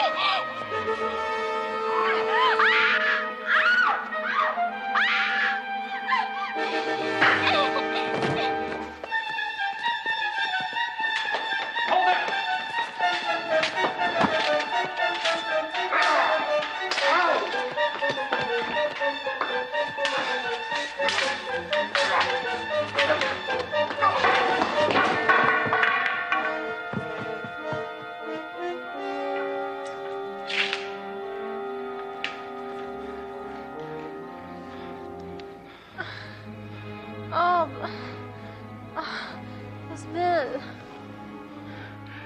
worry. They're gone now. How are you feeling? Oh, I'm all right.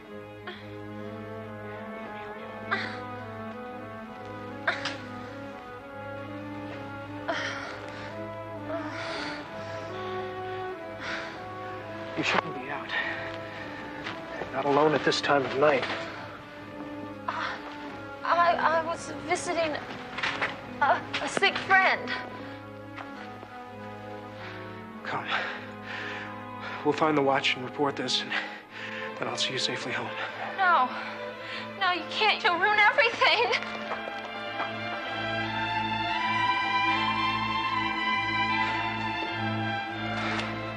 So F and the boys elected you captain in my place. That's wonderful. Well, I must confess I was flattered. As you well know, they don't take much to outsiders. You're not an outsider. Not after Ticonderoga. Oh, I wish I was back with y'all. This leg of mine. I wasn't cut out to be a politician, Philip. All this talking and no action. I don't have the patience or the temperament for it. You got to learn to, Judson. Keep in mind that your actions are reflections of us all. You sound like my colleagues. Mr. Jefferson, Mr. Franklin, and John Adams. Sometimes I feel like the only novice in a school full of masters. But enough of this nonsense. Tell me more about this Rachel of yours. Now, that's conversation more to my taste. The next morning, Philip Kent returned to Cambridge.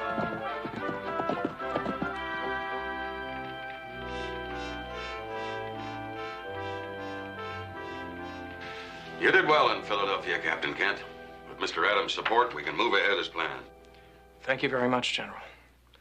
If you'll excuse me, I'd best be getting back to my company. Not just yet, I'm afraid. We've another piece of work for you. Before we attempt to fortify the heights above Boston, we must know the British plans. And you want me to go into Boston, sir? You remember John Masters? I, the clerk of the port. Well, yes, sir. I know him well, but he's an avowed Tory. To the world, perhaps. Actually, he's our chief agent in Boston. We need someone he knows and trusts to bring out his information. Will you do it? I certainly will try, sir.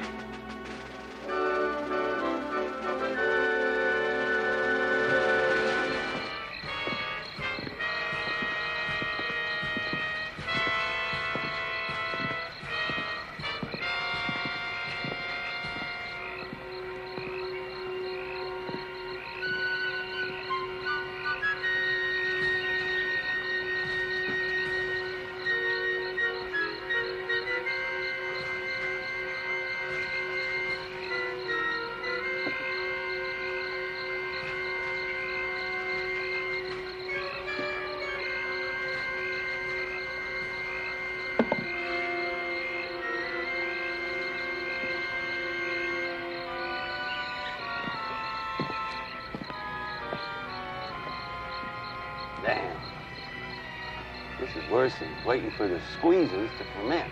Listen, Hef. Hey, you got me here. You can stay and wait for me for a minute.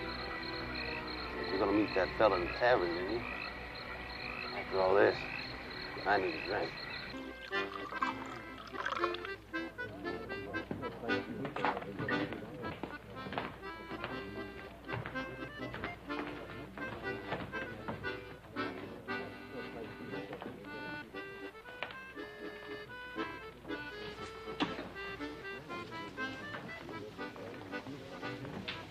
May I join you, sir?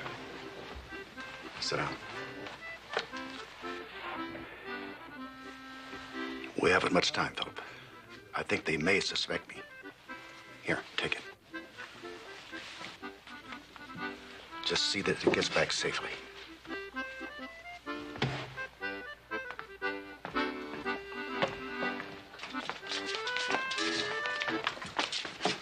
Hold there, Masters. You fool! You damn fool!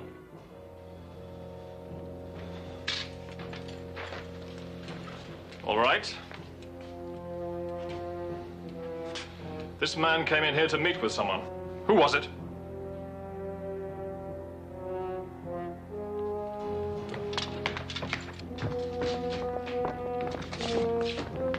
Your name, sir? Warren. Philip Warren, sir. To whom did the other glass belong, Mr. Warren?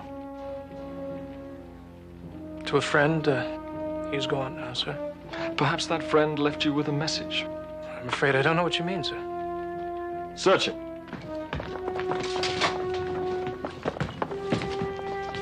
Why are you doing this? I'm a loyal subject of His Majesty. You find nothing. You were free to go. Take it, F! Stop! Stop him! Stop him!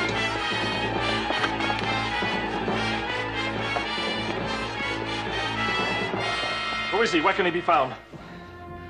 Why, who is that, Lieutenant? You won't be so cocksure when we put a rope around your neck. Take him away.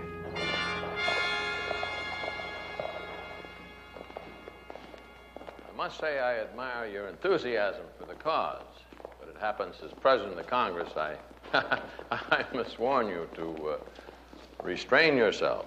I appreciate your responsibilities, Mr. Hancock. I only wish that you were equally appreciative of mine. I fail to follow what that means, sir. I believe we're attempting to fight a war, or am I wrong? I mean, sir, should we be more moderate about our deliberations than the Army is in the field?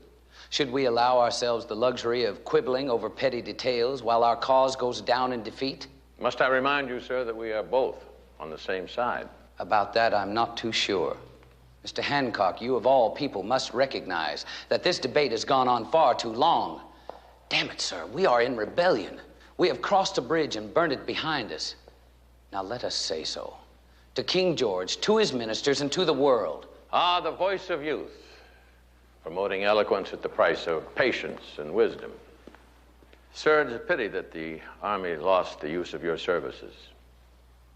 You would have been a great leader of men. Well, I must be off on business. Good day to you, sir.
You're the pretty one.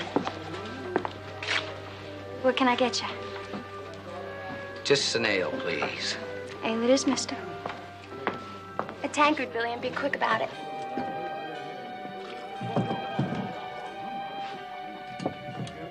Thank you.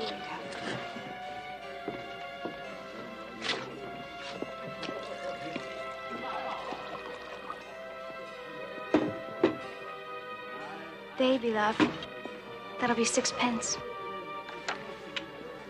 What would you say this would purchase? A whole lot of women, love. A whole lot.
What do you mean she lost it? Well, it's not my fault, sir. All I know is she was drunk as a sot this morning. Go back and look again, you fool, you damn fool. Seth.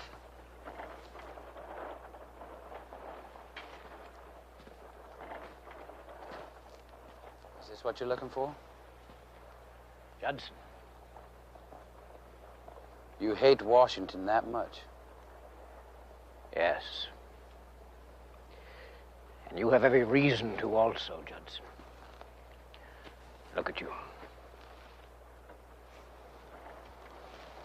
A cripple. But not an assassin. It's the only way, Judson. Join us. These fools can't possibly win. Right now, right this minute, British warships with troops are cruising the Carolinas. They're going to land and attack. And this rebellion will be snuffed out. And without Washington, in half the time. So that's the way you see it then, Seth? We're plantation owners, Judson. Our wealth, our position, our system of labor depends on the king's rule. Washington is an arrogant fool, and he must be stopped. Does your wife know? Peggy, of course not. She's a woman.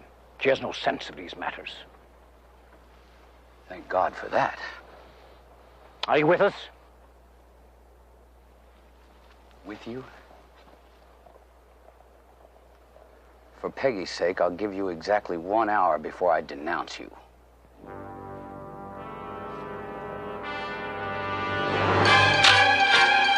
Come on, shoot him!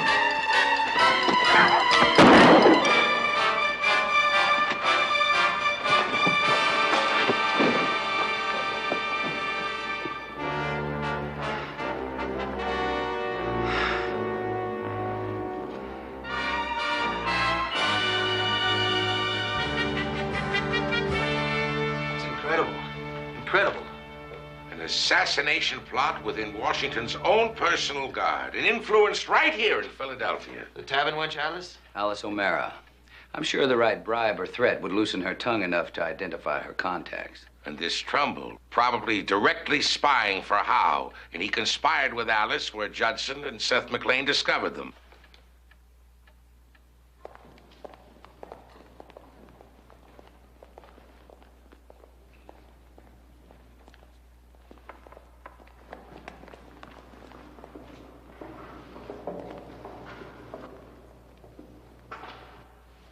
Peggy, I'm sorry about There's nothing for us to say to each other, Judson. What?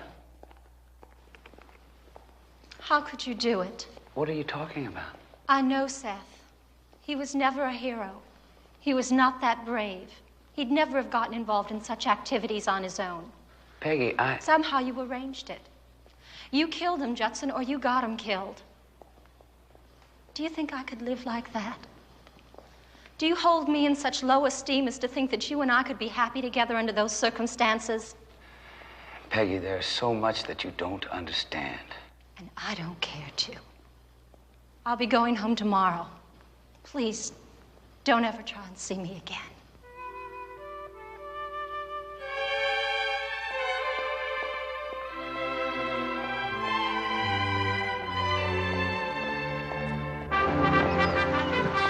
Well, gentlemen, today we have the honor of the presence of a minister of King George, recently arrived from London, His Grace the Duke of Kentland.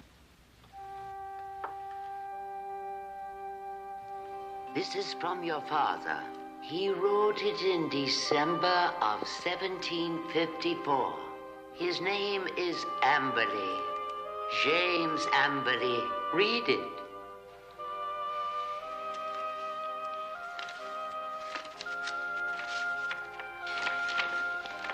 This is a letter I promised you in Paris.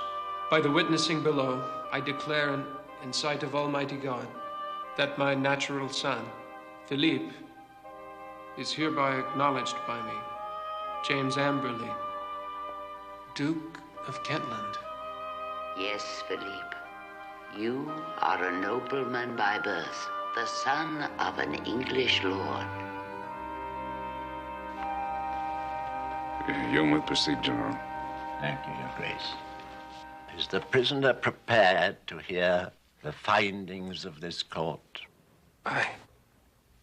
It is the finding of this tribunal that the prisoner Philip Warren be found guilty.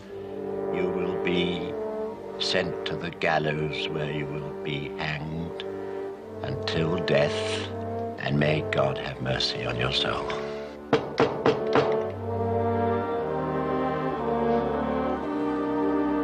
Tell you about that lad today. Fine-looking chap. A rebel spy nonetheless, Your Grace. Yes, I know. Such a waste. The whole affair with the colonies is a terrible tragedy.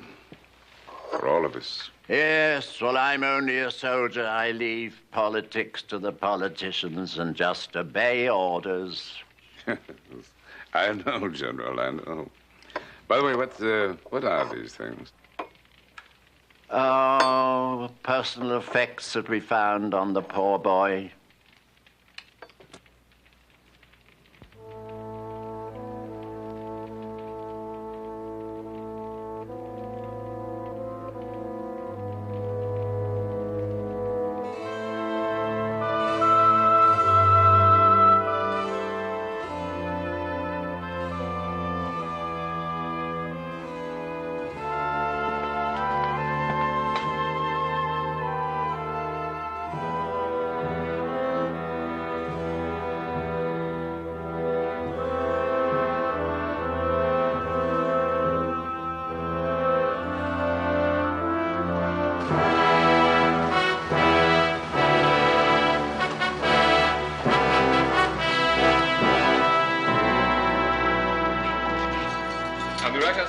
If you need me. Thank you, Sergeant. I'm quite sure that the prisoner will not prove violent. Very good, Your Grace. Just let me know when you want to read, then.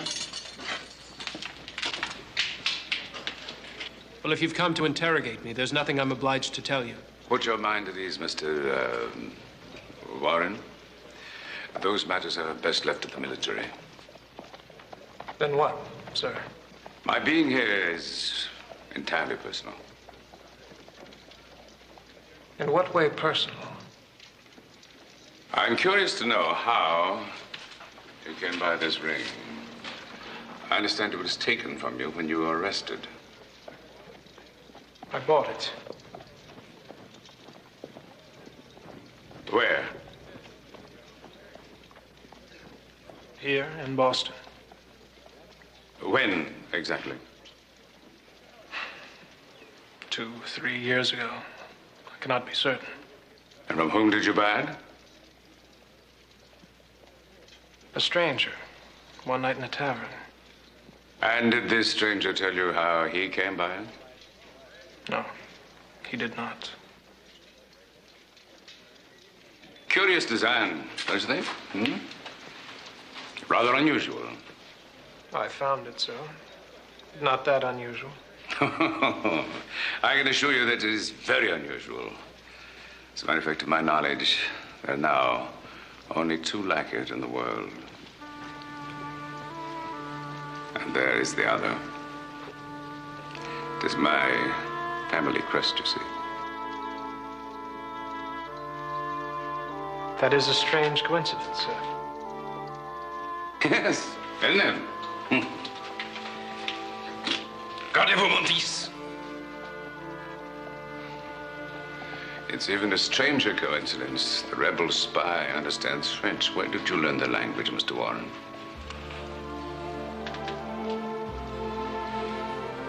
Many years ago, in Paris, I was in love with an actress named Marie Charbonneau.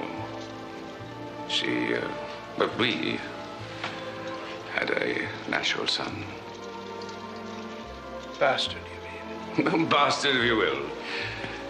His name was Philip, too. Coincidences multiplied, do they not? Mr. Philip Warren, I ask you on your honor and on your life, are you my son? And if I were? Under the circumstances. Your Grace, what difference would it make to either of us? If I were your son, your bastard, would it not distress you to watch me hang tomorrow? It would distress me to see you die in any case. But if you were my son, it's possible you might not hang. If in fact, sir, you could save my life, how could you possibly trust my answer? Philip, if you are Philip, don't go to your death and leave an old man to wander to his grave without knowing. For God's sake, have done with this fencing and tell me, are you my son? The name given me at birth was Philippe Charbonneau, the only son to Marie Charbonneau.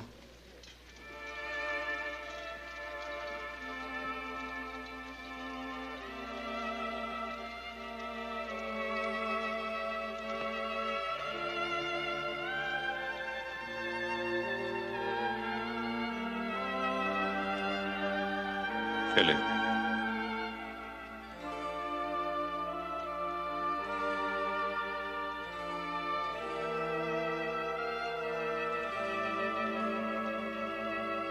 Father.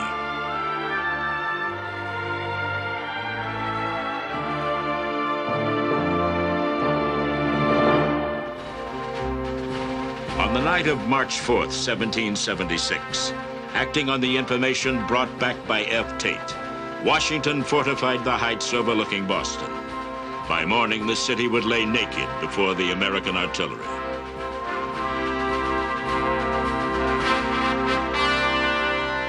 With all due respect, Your Grace, the fellow's a rebel, a spy. He's been convicted in constitutional court. I have no authority, not even inclination, to reverse the verdict. True, General, but you do have some discretion as to when the sentence is carried out. I don't quite understand what you mean. Postpone the execution until I can communicate with His Majesty. I can assure you that given time, the king will resolve your little dilemma. The king? I must say, sir, I don't understand your interest in this fellow. I mean, if you would care to enlighten me. It is hardly your concern, sir. It's an entirely personal matter. I ask you once again, postpone the execution until I can contact London. Excuse me, General. Hell to you, I told you not to disturb me. It's the rebels, General. What? They fortified Dorchester Heights with heavy artillery. The rebels? Oh, God, if this is true, we're ruined. I must go at once. General! No, I'm sorry. This will have to wait. Come along, my boy. The British were stunned. The mere presence of Washington's cannon on Dorchester Heights meant that Boston could not be held. It also provided F. Tate a chance to try and rescue Philip.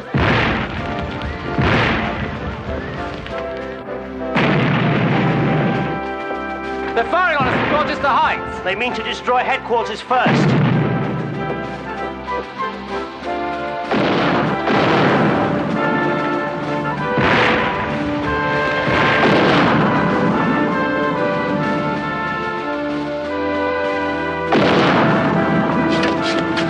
The Americans have put cannon on Dorchester. They're out to destroy Boston. We best evacuate. You stay in position, Private.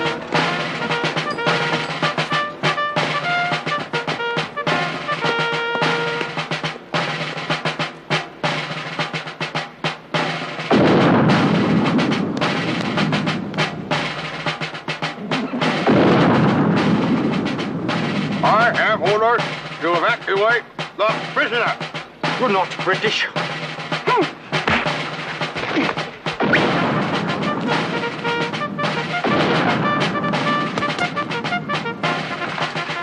I should have known to keep my mouth shut.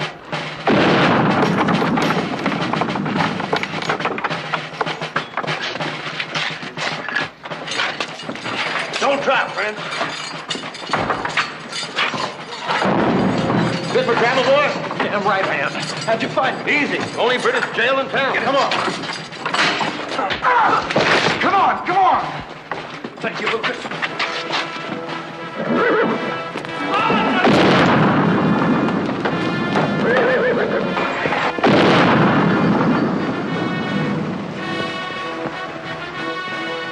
He's with us, too. Remember Royal Rothman? Certainly do, Royal. F, how are we going to get out of town? We're going back in style. What does that mean? Them Ticonderoga cannon on Dorchester Heights right now. Be right natural old Billy Howard would want to blabber over it. They're still acting like a bunch of blooming crazies back there. Howdy, Captain. Green, you mean you were the diversion? Yes, sir, and a grand time it was, too, sir. Can we get out of here? Now? He does make sense. Mount up. Ain't none of them done nothing like this before. Neither have I.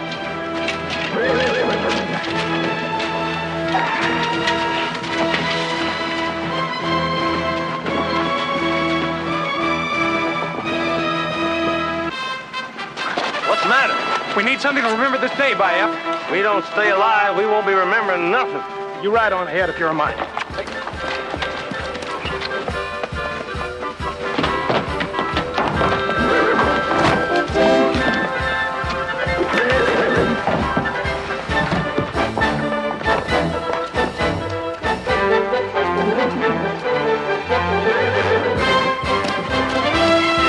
God protect you, my son.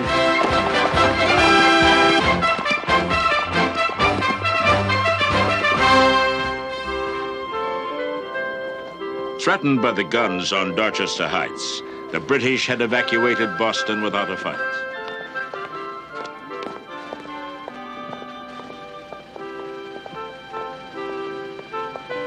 The following month, Washington began to move the army south to prepare for an expected attack on New York.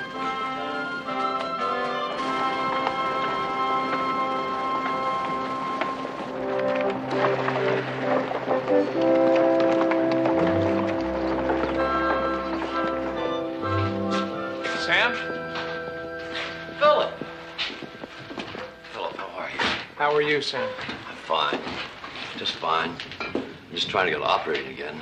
You know, since Ben Eads died, I'm afraid this place is a little more than I can handle. Sam, I'd like to introduce you to a very close friend of mine, Mr. F. Tate. Sam Gill. Nice to see you, Mr. Tate. How do you do, Mr. Gill? Phillips told me a lot about you.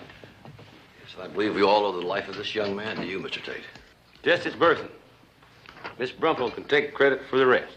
Well, she's a fine woman. For which I'm very grateful. I know it's hard enough having to leave, Sam, but now at least I know the boy will be in good hands. You going to New York, then? Aye. Prince William Company heads out tomorrow. Then it might be a while before we see you again. I'm afraid so. I have a feeling it's going to be a very long war. Well, then I'm afraid we have something we ought to talk about. Mr. Tate, would you excuse us a bit? Be my pleasure. Think Abraham and I can take a turn around town. You don't fall asleep. Come on, boy. Let you know how to drink.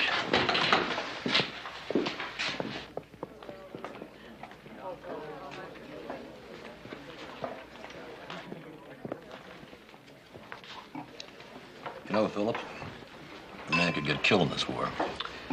Well, you needn't worry about me, Sam. Been taking care of myself for quite some time now. It's not you I'm worrying about, Philip. You're a man.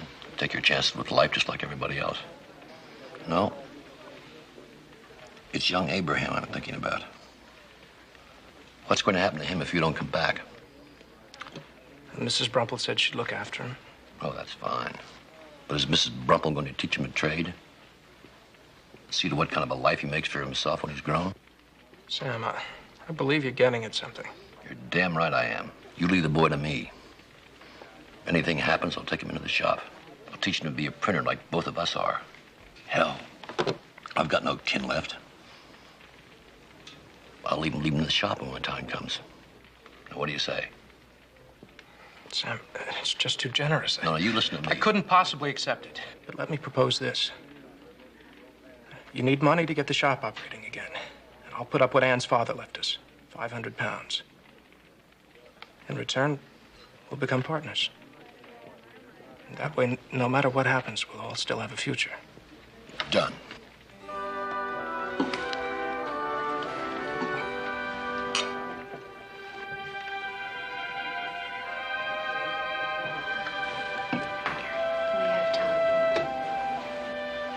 New face in town. Right pretty, too.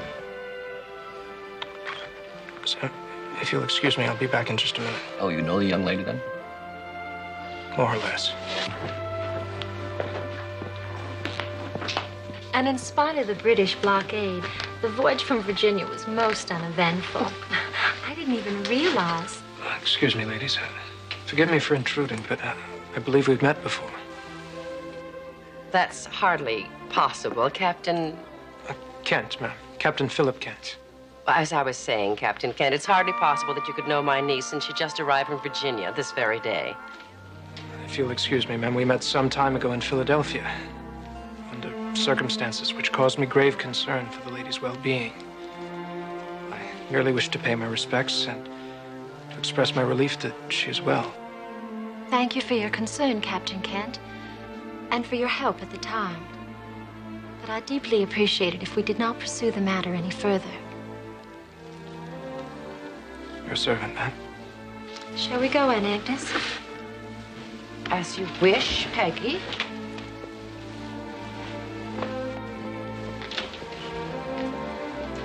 I'm sorry, Captain Kent. You saved my life, for which I'm grateful. But please try to understand. Goodbye.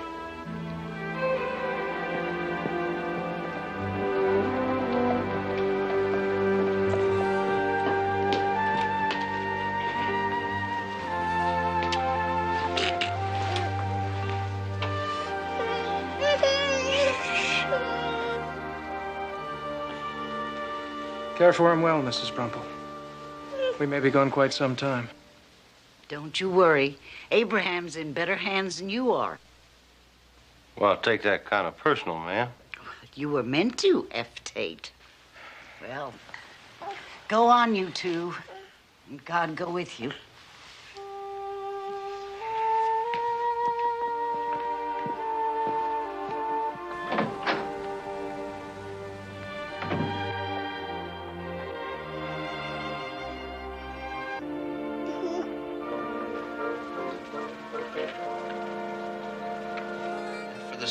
This declaration, with a firm reliance on the protection of divine providence, we mutually pledge to each other our lives, our fortunes, and our sacred honor. It's good, Tom. Very eloquent and get to the point. It's magnificent. It's a document men will fight for. Let's hope you're right, Judson. Resisting the king's oppression is one thing. Declaring our independence is a much more drastic step. I fear many of our people may not yet be prepared to go so far. That's why this document must be ratified. We came into this fight only to redress our grievances as Englishmen. But we're far past that point now, and we can never go back. Independence is our only salvation. And this declaration will convince the skeptics and the world that the future is ours, and ours alone. Well said, Fletcher. But I still think that we should include the original provision against slavery. As do we all. But there's no hope for it. Not at this time. Tom's right. We'll have trouble enough getting this draft through. To bring up the slavery issue, we'll just split the Congress apart. It would seem to me, gentlemen, that wisdom dictates that we only fight one war at a time. Very well. But I'm not much given to compromising on principles. Sir, if any of us were prone to compromise, I doubt we'd be here.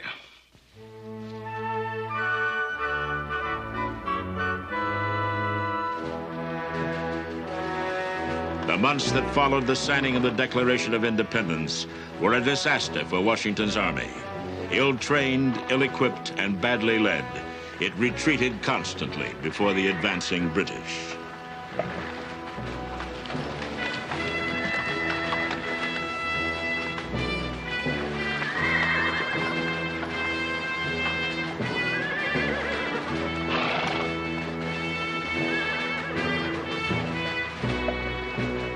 I don't know about you.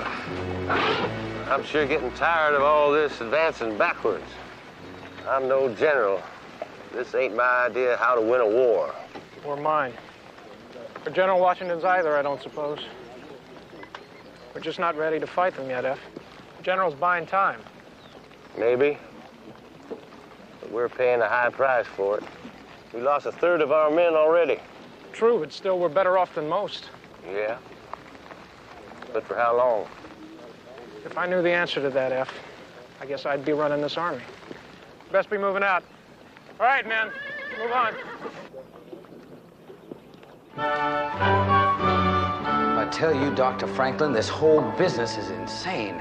While we sit in there quibbling, we're losing the war. And what will all the arguments about politics and money and states' rights amount to if we do lose? Well, that is the price we pay for freedom. The right to disagree. But you're right, though. Our members, unfortunately, lack a sense of fitness in these matters. There'll be ample time to fight among ourselves after we've won. But unfortunately, it is beyond even my wisdom as to how to resolve these petty disputes. It is also, unfortunately, beyond your concern, since you're off to France shortly. It was insisted that I go. And a good choice, too, sir. If anyone can help us with the French, it most certainly is you. But for this leg of mine, I'd go back into the army. Would that we all could, were I younger. But enough for now. Tomorrow we'll be back in there trying again, huh? I don't know about you, Dr. Franklin, but I'm very much in need of a drink. Would you care to join me? Well, I'm afraid I have another engagement, but thank you. Forgive an old man for being presumptuous, Judson, but I somehow get the feeling that your frustrations are more personal than political. And if they were? It would serve both yourself and your country best by keeping them separated. One problem does not solve another. Good day, Judson.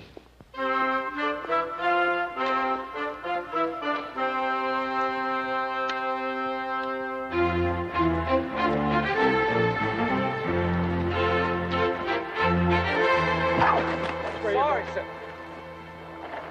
Judson. Philip. What happened to you? I was wounded by a redcoat bayonet. Colonel Knox sent me here to handle the paperwork with Congress until I'm fit for action again. You were better off in the field. This place is a real rat's nest. That bad? Worse. But what are we standing here talking for? This calls for an ale. So F and the boys, what's left of them anyway, as well as they can be considering.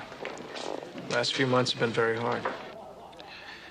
Things haven't been going well here either. Everybody's picking over the bones of a very sick eagle. Things were better in Boston. We all had such high hopes for a short war. Aye. Those were good days, Judson. I miss Boston. And my son. But the last time I spent there, I happened on a strange coincidence. What was that? Do you remember my telling you of a girl I met here in Philadelphia? The one I saved from thugs? What about her? Well, I saw her again my last day in Boston. She had just arrived from Virginia by sea. Go on. Well, I saw her in a tavern. She was with another woman, an aunt, I believe. So I introduced myself. But the strangest thing happened. She acted as though she didn't want to be reminded at all of how or when we met. And then she left rather abruptly, too. Did you happen to find out this lady's name? I think her aunt called her Peggy. I was really quite taken with her. She's a very beautiful girl. But then most women are in her condition. At least Anne was. What do you mean? She was pregnant.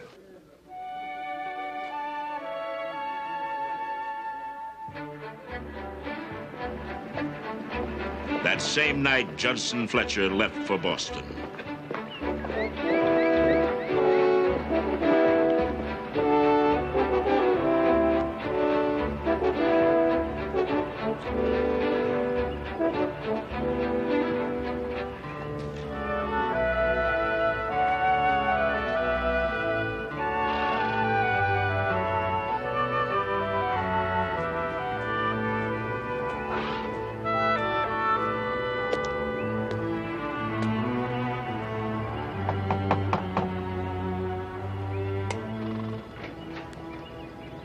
Is this the Harris home?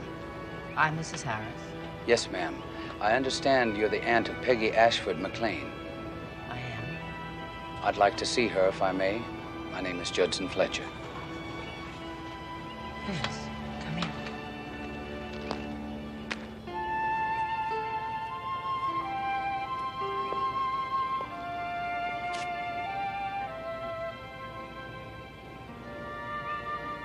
Judson. How did you ever manage to find me? By chance, Peggy. By the kindness of fate.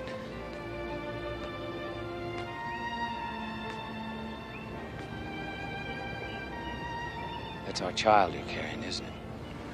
Judson, Isn't it? Yes. And you weren't going to tell me about it, were you? I was confused and upset.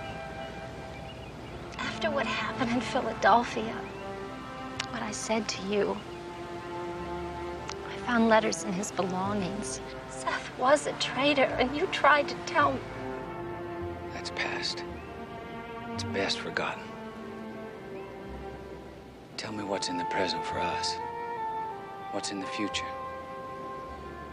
Tell me what you feel. Oh, Judson. I do love you. I do.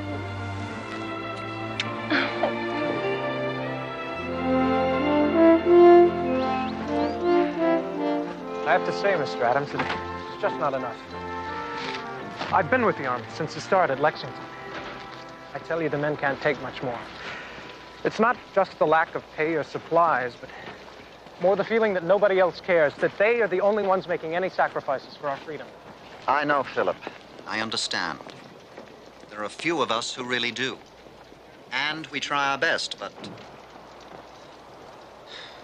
It pains me to say this, Philip, but I am, by nature, not a popular man. I sometimes feel I do our cause more harm than good. No, sir. Nothing could be more untrue. For without you, sir, I fear we would all be lost. Mr. Adams, would you excuse me a moment? Oh. Gilles? Gilles, c'est toi vraiment? Ah, c'est moi, Philippe. Philippe? Philippe Charbonneau! Voyez-vous ça, capitaine? Rien de moi? Est-ce que l'entraînement au coche des données t'a servi à quelque chose? Oh, si je suis encore en vie, c'est grâce à cet entraînement. But excuse me, I'm forgetting my manners. May I present a very important member of our Congress, Mr. John Adams of Massachusetts. This is a very close friend of mine, Marie-Joseph Polyvroche Gilbert de Montier, the Marquis de Lafayette. It is an honor, sir. We have heard very good things of you in Paris. Oh, well, I thank you, sir. And welcome to our city. Thank you, sir. I only wish all of your countrymen felt as you do. I don't follow your meaning. Allow me to explain. King Louis and his queen, they know my enthusiasm for your cause, but they do not wish me to leave France. In fact, the king, he forbids me to leave France. So, what do? I disguise myself as a postboy to escape to Bordeaux. I buy myself a merchant ship and have it outfitted for a voyage to America. I travel 900 miles from South Carolina. I have references from your Dr. Franklin. I have done all this to serve a great cause for liberté. And I am coldly asked to wait outside on the walk. Wait, who asked you to wait, Jules? Mr. Lovell, a member of your Congress, I believe. Lovell. An officious fool if there ever was one. I'm sure you could help, sir. I will certainly look into the matter. And I assure you, Monsieur le Marquis, that in these times, we here in America can use all the help we can get. And we are by no means too proud to accept it. Now, if you will excuse me, gentlemen. A very impressive man, that one. An important man, and a very dedicated one, too. Good. Then he may be of some help after all. So it is Kent now, not Charbonneau? That's right. I've taken an American name here. What is the name? You are still the Philippe who saved my life. That day on the road near Chavagnac. Aye, Chavagnac. But why are you here? Why are you not with the army?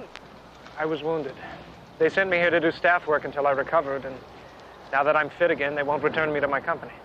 La guerre, armies, they are the same the world over.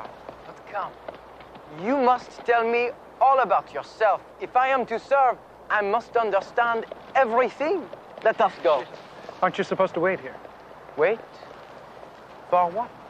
You're Mr. Adams. He will solve the problem or he will not. It is no longer my concern. Allons-y! We've missed so much. We've wasted so much time we could have had together. The wonder is that we still have so much life left before us. Peggy, I want you to come to Philadelphia with me right away. Judson, I'm going to have a baby any time now. Then I'll stay here. No. Your work in Philadelphia is too important. If you only knew. But I do know. Even here in Boston, we've heard how strong an arm General Washington has in you. You go, do your work with Congress, and we'll follow as soon as we can. The baby should be at least 3 months old for the journey. All right, then. But we'll be married first. We can't, not now. Why not? You and I know it's our child, but everyone else thinks it's Seth MacLean's. How would it look if we married now? Oh, I don't care how it looks. Well, I do. And so will the child when he's older. Oh, darling, we don't want our child going through life bearing that kind of stigma. I love you, Judson. But patience is very important. You know, I'm not a very patient man. Well, then do it for me. We'll marry in Philadelphia.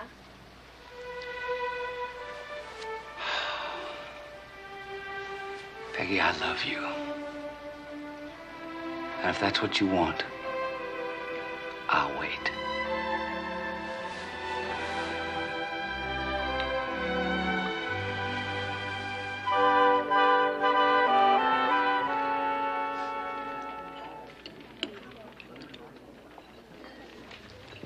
Qu'il bon de te revoir, Philippe. I have been looking for you everywhere. Just sit down. What's all the excitement about? I have been honored today to have been allowed the privilege of becoming a part of the American Army. You got your commission. The Marquis de Lafayette is now a Major General in the American Army. Congratulations, Gilles. Attendez, there is more. I have just finished a marvelous dinner with General Washington, and he has extended me the ultimate honor to join his personal staff. That is an honor, Jules.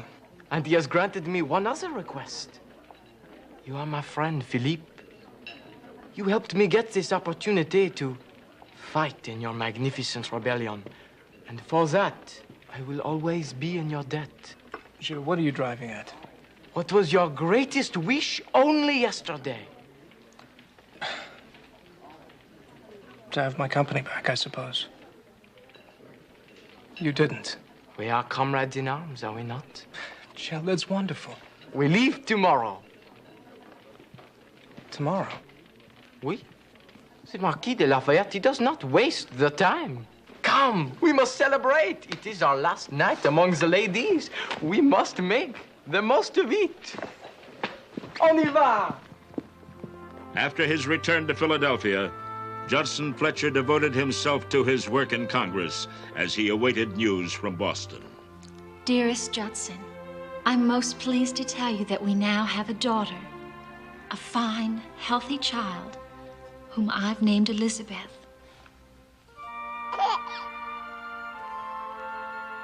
Everything is well with all of us here, and in the spring we should be able to come to you at last in Philadelphia. Take care of yourself, my darling. We will both be with you soon. All my love, Peggy.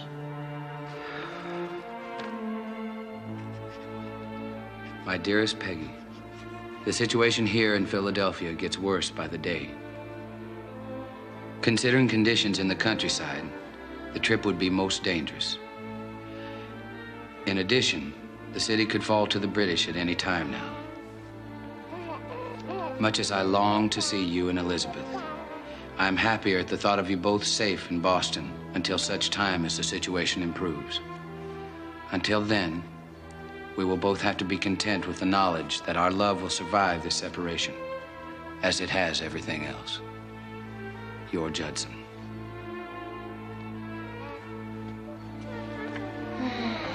Oh, soon, darling. Soon.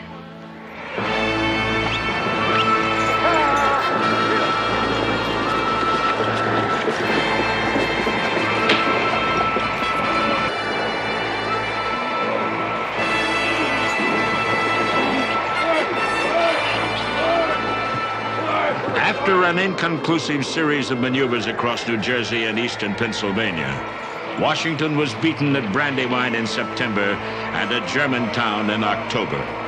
Philadelphia fell to the British, who had occupied New York the year before. In December, the exhausted army took refuge at Valley Forge.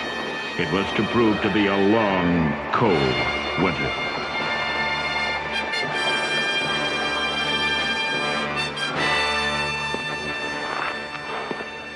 I don't know about you,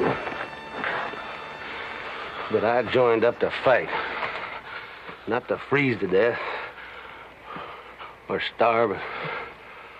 I don't know how much longer we can hold out here. As long as we have to, I suppose. Besides, where else is there to go? Home. There's a lot doing it every day. It's desertion, F. So is dying of fever, of starvation. Somebody sure sounds mad out there. Guess we better see who it is. Might as well. Ain't much colder out there anyway. The extent of our desperation. What we've seen so far is distressing and unbelievable filth, General. Conditions here are beyond belief. Corrective measures must be taken, and swiftly. Corrective measures, sir. Why don't you gentlemen in Congress take some corrective measures? Why don't you hire honest teamsters instead of cheats who drain the brine from the salt pork barrels to lighten the load and deliver us rotten meat? And why can't you find men to draw accurate maps? You know that half the supplies we're sent never arrive because the drivers get lost for want of proper directions. And they finally dump the grain sacks, and my men are starving. Yes, your criticisms are fully merited. The Congress is aware. I don't give a damn if they're aware. I want to know what's being done to change things. Even the congressman himself. F. Philip. Been a long time. It appears politics agree with you, Judson. It looks awfully good to me, F. What do you think? Bad as a cat, twice as sassy. More than I can say for the both of you. You both look like hell. Smashing them around here, Judson. That's why we came. See what needs doing. And more supplies are coming. We got to keep this army together, or we're all lost. Right. Now, where's the German officer I was promised for my staff? Baron von Steuben is having his credentials examined by one of our committee. You're the devil with your committees. I've heard his credentials are more than satisfactory, they're eminent. Now, I want him in this camp with suitable rank and ready to assist me. I need someone to teach these men proper military drill. At least they can learn something while they're starving to death. We shall do everything possible to expedite the situation. That winter, the countryside was frequently terrorized by roving bands of Tory irregulars. One of these bands was led by John Waverly, whose hatred for Judson Fletcher had turned him into a fanatical Tory.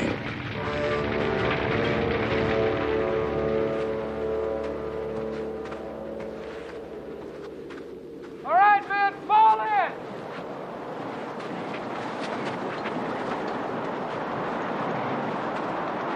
Attention!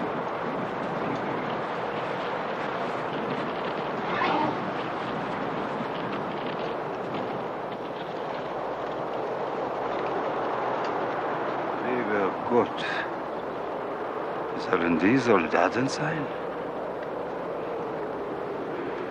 Einen Schritt vorwärts! Marsch! Somebody ought to tell him to speak English. Well, that would make a lot of sense. Maybe you don't know how. Un pas en avant! Marchez! Je vais avoir besoin d'une patte. Parlez-vous allemand? Je ne parle que le français et l'anglais, monsieur. Well, at least the captain understands him, I think. Can't even speak English. That's going to be our drill master. Shh, he'll hear. Maybe, but he won't understand. Dumm Kopf dort! Halt's Maul, wenn du Information bist!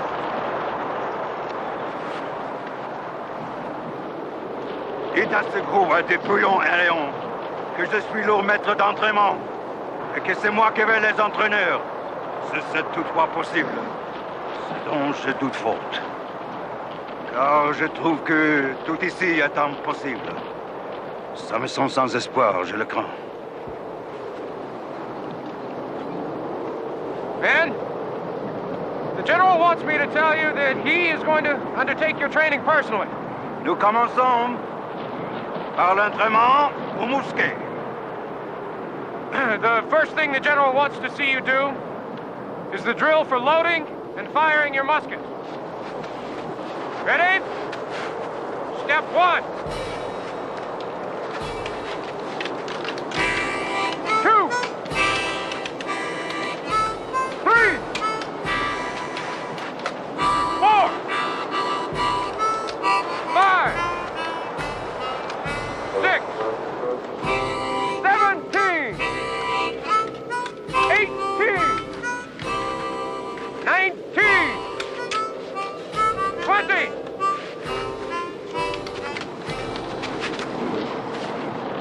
Incroyable.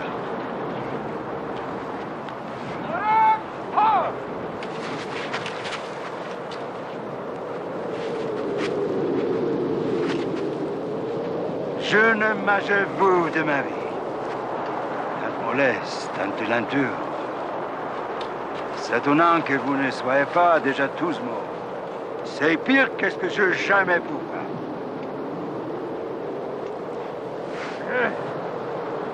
All right. The general wishes me to inform you that in his opinion, that was the most slovenly, time-consuming drill he has ever seen. Nous le pourrons. In any part of the world. De ma vie entière. In his entire life. Nous allons faire l'entraînement au mousquet en 10 temps. Je vais vous montrer. All right, men, listen up. The general wants to introduce you to a new musket drill. It will require only 10 counts instead of 20. 10 count. Knock them redcoats off in half the time. Man, he ain't getting off his horse. He can't do that. He's a general. He's doing it. Also! Attention! Eins! Zwei! Drei! Vier! Fünf! Sechs! Sieben! Acht!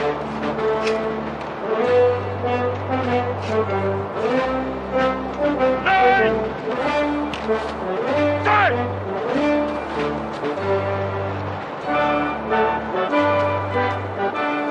Damn, he did it in half the time. Also, komm. Eins! Acht! Zwei! Jump! Verdammte Dummkopf! Also. Eins! Zwei! Nein, nein, nein, nein, Dummkopf! Êtes-vous tout aussi amputé, maladroit? Bien, mon cher mon ami. Sacre nom de Dieu. Dann dégaucherez du dieser imbécile. Also, komm. Eins! Acht! We'll try it once again. Prepare to load. Ready? 1, 2, 3, 4, 5, 6, 7, 8, 9, 7, 8,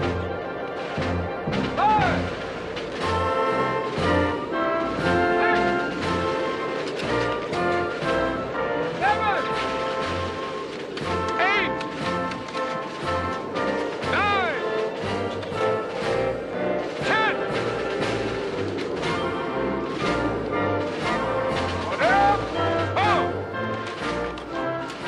Musket drill, new marching formations which would allow the regiments to enter or retreat from a battle zone in an orderly fashion, bayonet drill and discipline were all introduced by Baron von Steuben.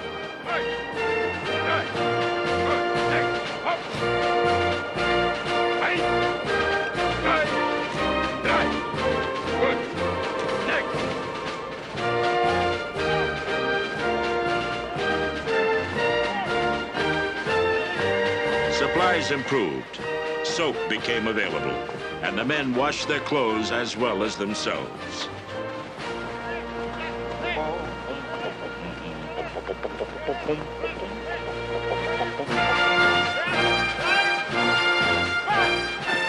Although they did not know it at the time, this was the real birth of the American Army, which was ultimately to win the war.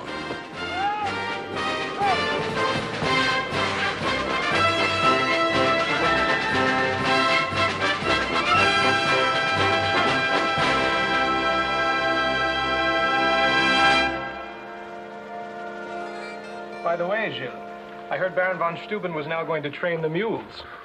I must confess I was wrong about that pompous Prussian windbag. Von Steuben really knows his business. Once in a while, we in Congress get lucky and do something right. Once in a while. I must say, Gilles, you certainly know how to live. This is the best meal we've had in months. Just because we are trapped in this wilderness is no reason not to live in a civilized manner. And I thought the army was starving to death. What is this we had for dinner? Charroti à la Lafayette avec sauce soubise, my own recipe. Charroti? That's French for roast cat. It comes of being a politician, Judson. If you had spent the whole winter with us, you would think it a delicacy. Gilles is right. Being a winter soldier is certainly no prize, and as F said, I joined to fight, not to starve or freeze to death. Getting restless, Philippe? Good. Then maybe you are just the officer I need. Need for what, Joe? General Washington has urgent dispatches for General Gates in the north. You will, of course, need an escort. It is not too safe to travel alone through the countryside these days. Would you care for the assignment?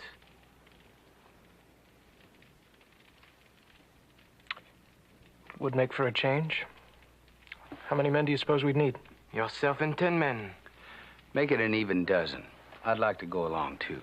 Oh, wait a minute, Judson. That's preposterous. You're a civilian, and besides, your leg.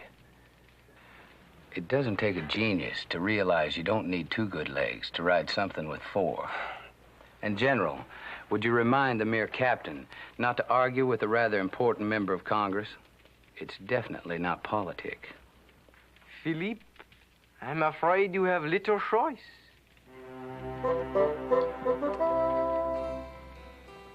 Que Dieu te bénisse.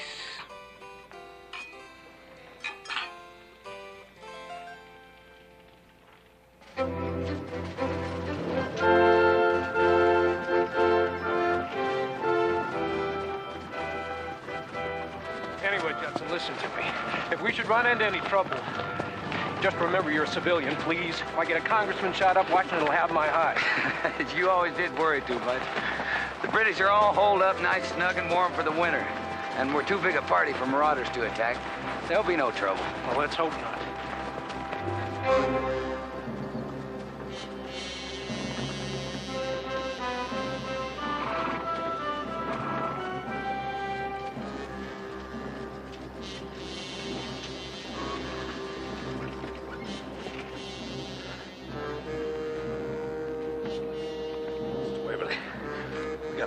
Patrol just the other side of that ridge.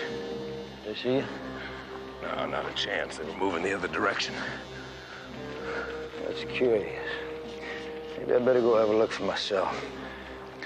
Y'all stay here. Show me.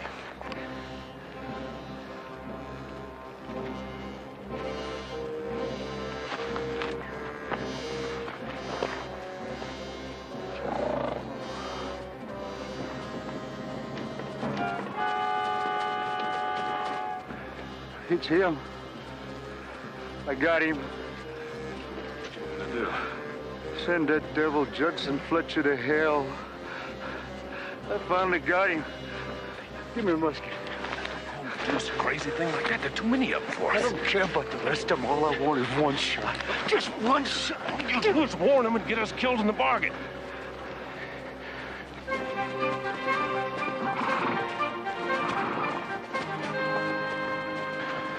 Yeah, maybe you're right. We'll follow them till they make camp for the night.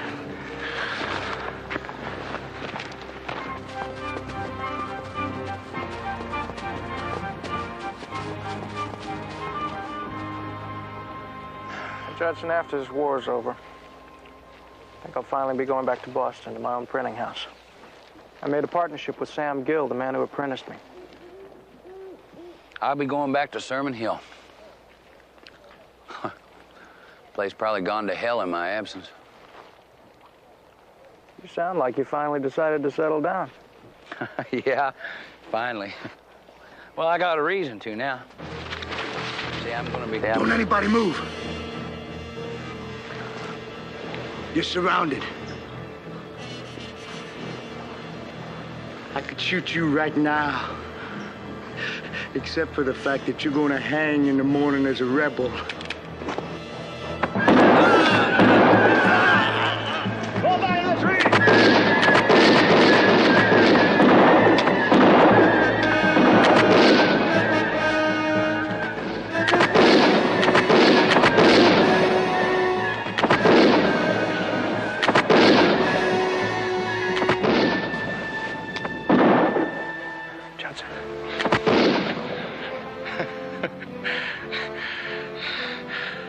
Just when everything was going right.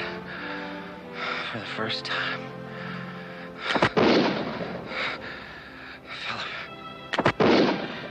Tell her I loved her. Very much. Take care of her, Philip. Promise me. Promise me you'll take care of them. I promise you, Judson, but you gotta tell me who. It wasn't even the war. It's a private fight. My father told me.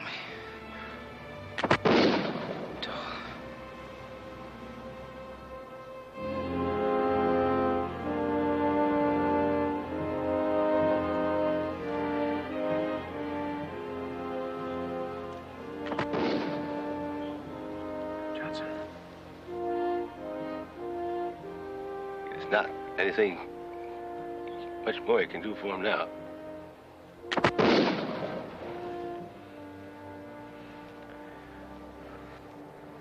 But the rest of us sure have a problem.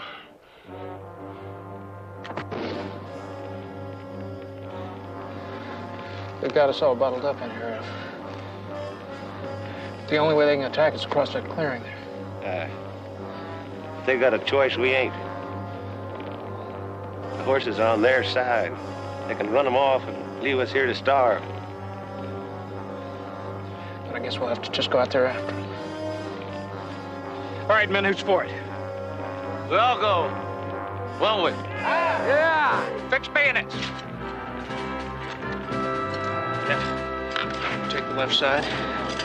We'll take the right. Charge them. Let's move, men.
All right, lad, hold this in your mouth. When I tell you to bite down, bite down.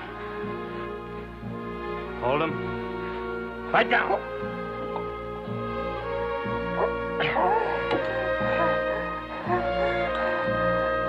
on.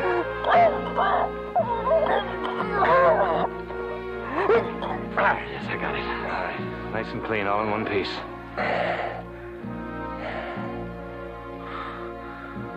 His leg permanently crippled by his wound, Philip Kent was discharged from the army and sent home. He would be unable to continue to serve the cause of liberty.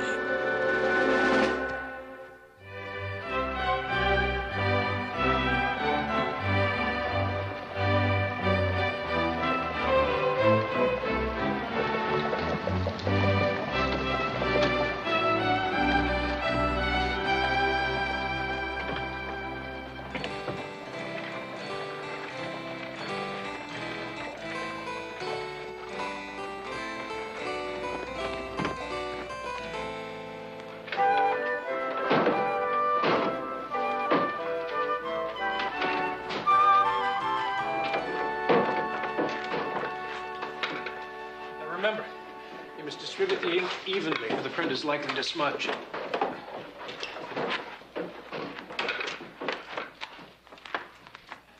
Philippe! Gilles, what brings you to Boston? I sail for France tomorrow, but I had to see you before I left. You were going home?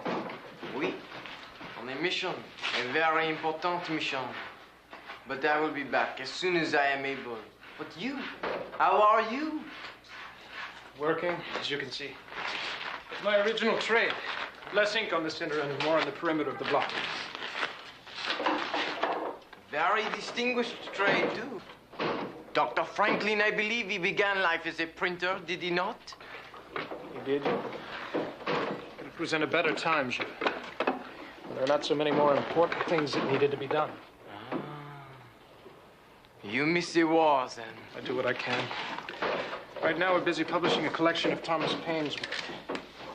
Maybe of some use to the cause. It will be of great use to the cause. But why are we standing here like this? I wish you to take me to your home. I wish to see your son along Let the me get my coat.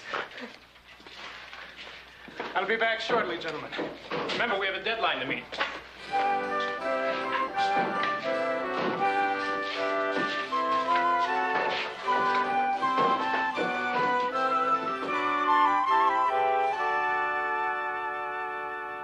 Anyway, Gilles, after Sam Gill died last year, I found myself with Kent and Son, just as I'd always hoped. Except that it's turned out to be an empty accomplishment. I get very little joy from it. Do you also get little joy from your son? He is truly a fine boy.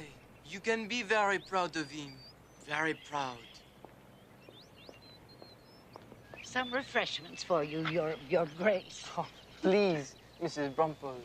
Anybody who has been through Valley Forge as we have, he has little need for such elaborate courtesy.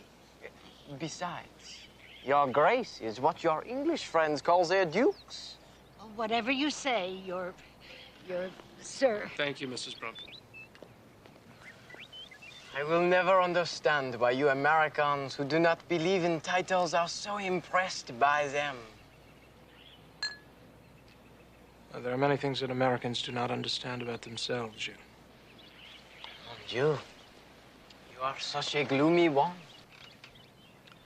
I have little enough to be happy about. If you have no thought for yourself, have a thought for this child. You'll pardon me for saying so, but this black mood of yours, it is intolerable. It is, I told you, Jules. I've been busy with the Paine book. You need a woman. We have a woman, Mrs. Brumple. She is a housekeeper. She is all the boy needs. He needs a father who will give him some love and compassion rather than the gloom of a cripple. I don't need your lectures, Jules. Pardon.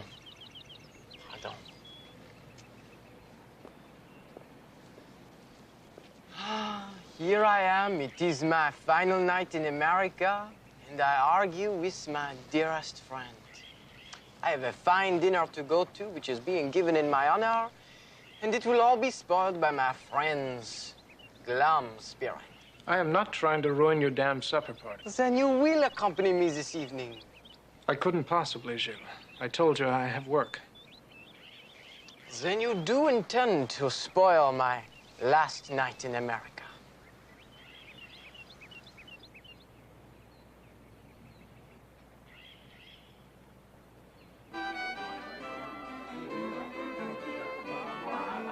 A toast to a great general, General Washington.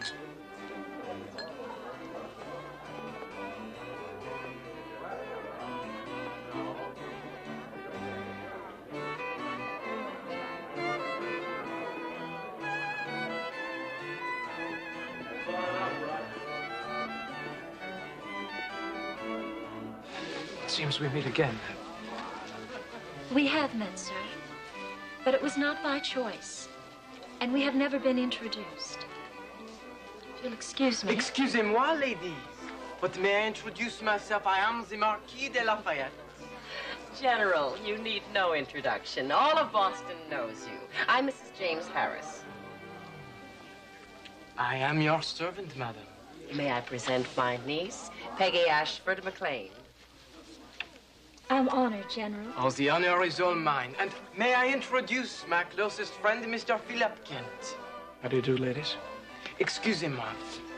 Mrs. Harris, could I have a moment of your time, please? And Philippe, could you keep the young lady company until I return? It'll be my pleasure, Jules. Bon. Is the General really your best friend, Mr. Kent? If he wasn't before, ma'am, he certainly is now. Yes, he certainly handled that very neatly. The French are quite good at such things. I suppose they are. What business are you in, Mr. Kent? Printing. I own a print shop in Boston.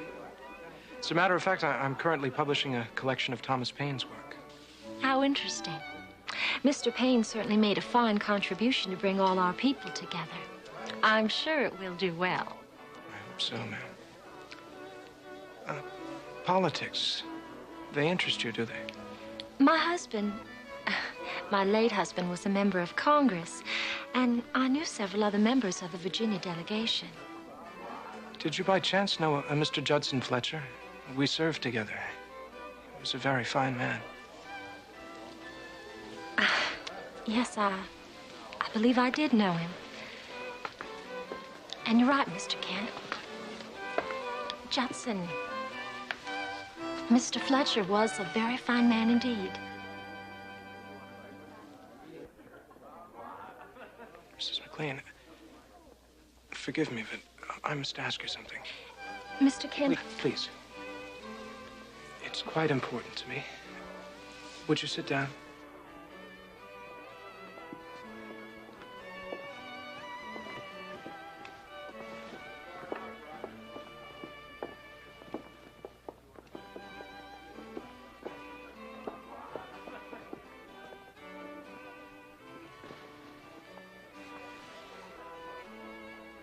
Well?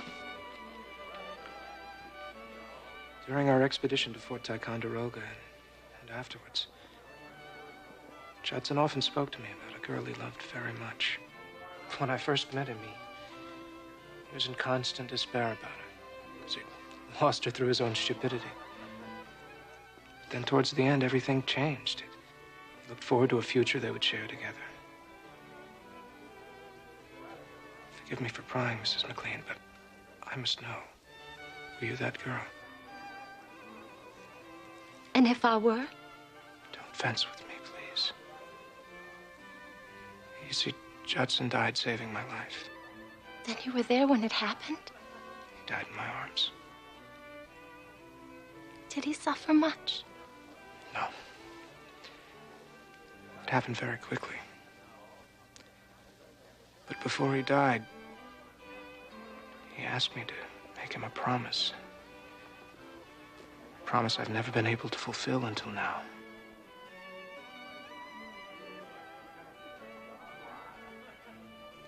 Judson and I were to have been married after my daughter was born.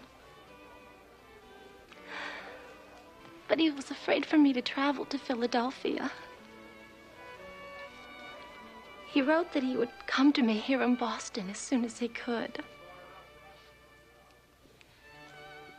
But he never did. I believe he was on his way to you when it happened. His last thoughts were of you. He said to tell her I love her very much. Then he asked me to take care of you. But before he could even tell me your name, it was too late. Mrs. McLean, I'm finally able to fulfill my promise to Judson. If there's anything I can ever do for you, if there's anything you need, you've but to call on me. Yours is a warm and generous heart. I can well understand why you and Judson were such close friends.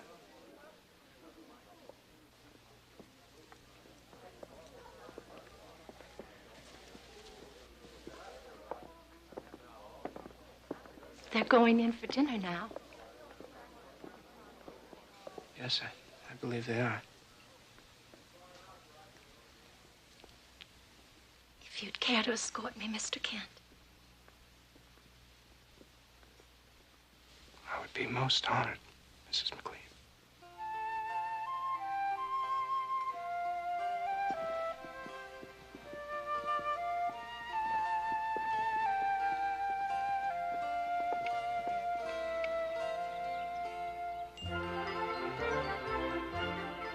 On the 19th of October, 1781, Lord Cornwallis surrendered at Yorktown. The 6-year war for American independence was, to all purposes, won. On that same day, Peggy McLean and Philip Kent were married in Boston.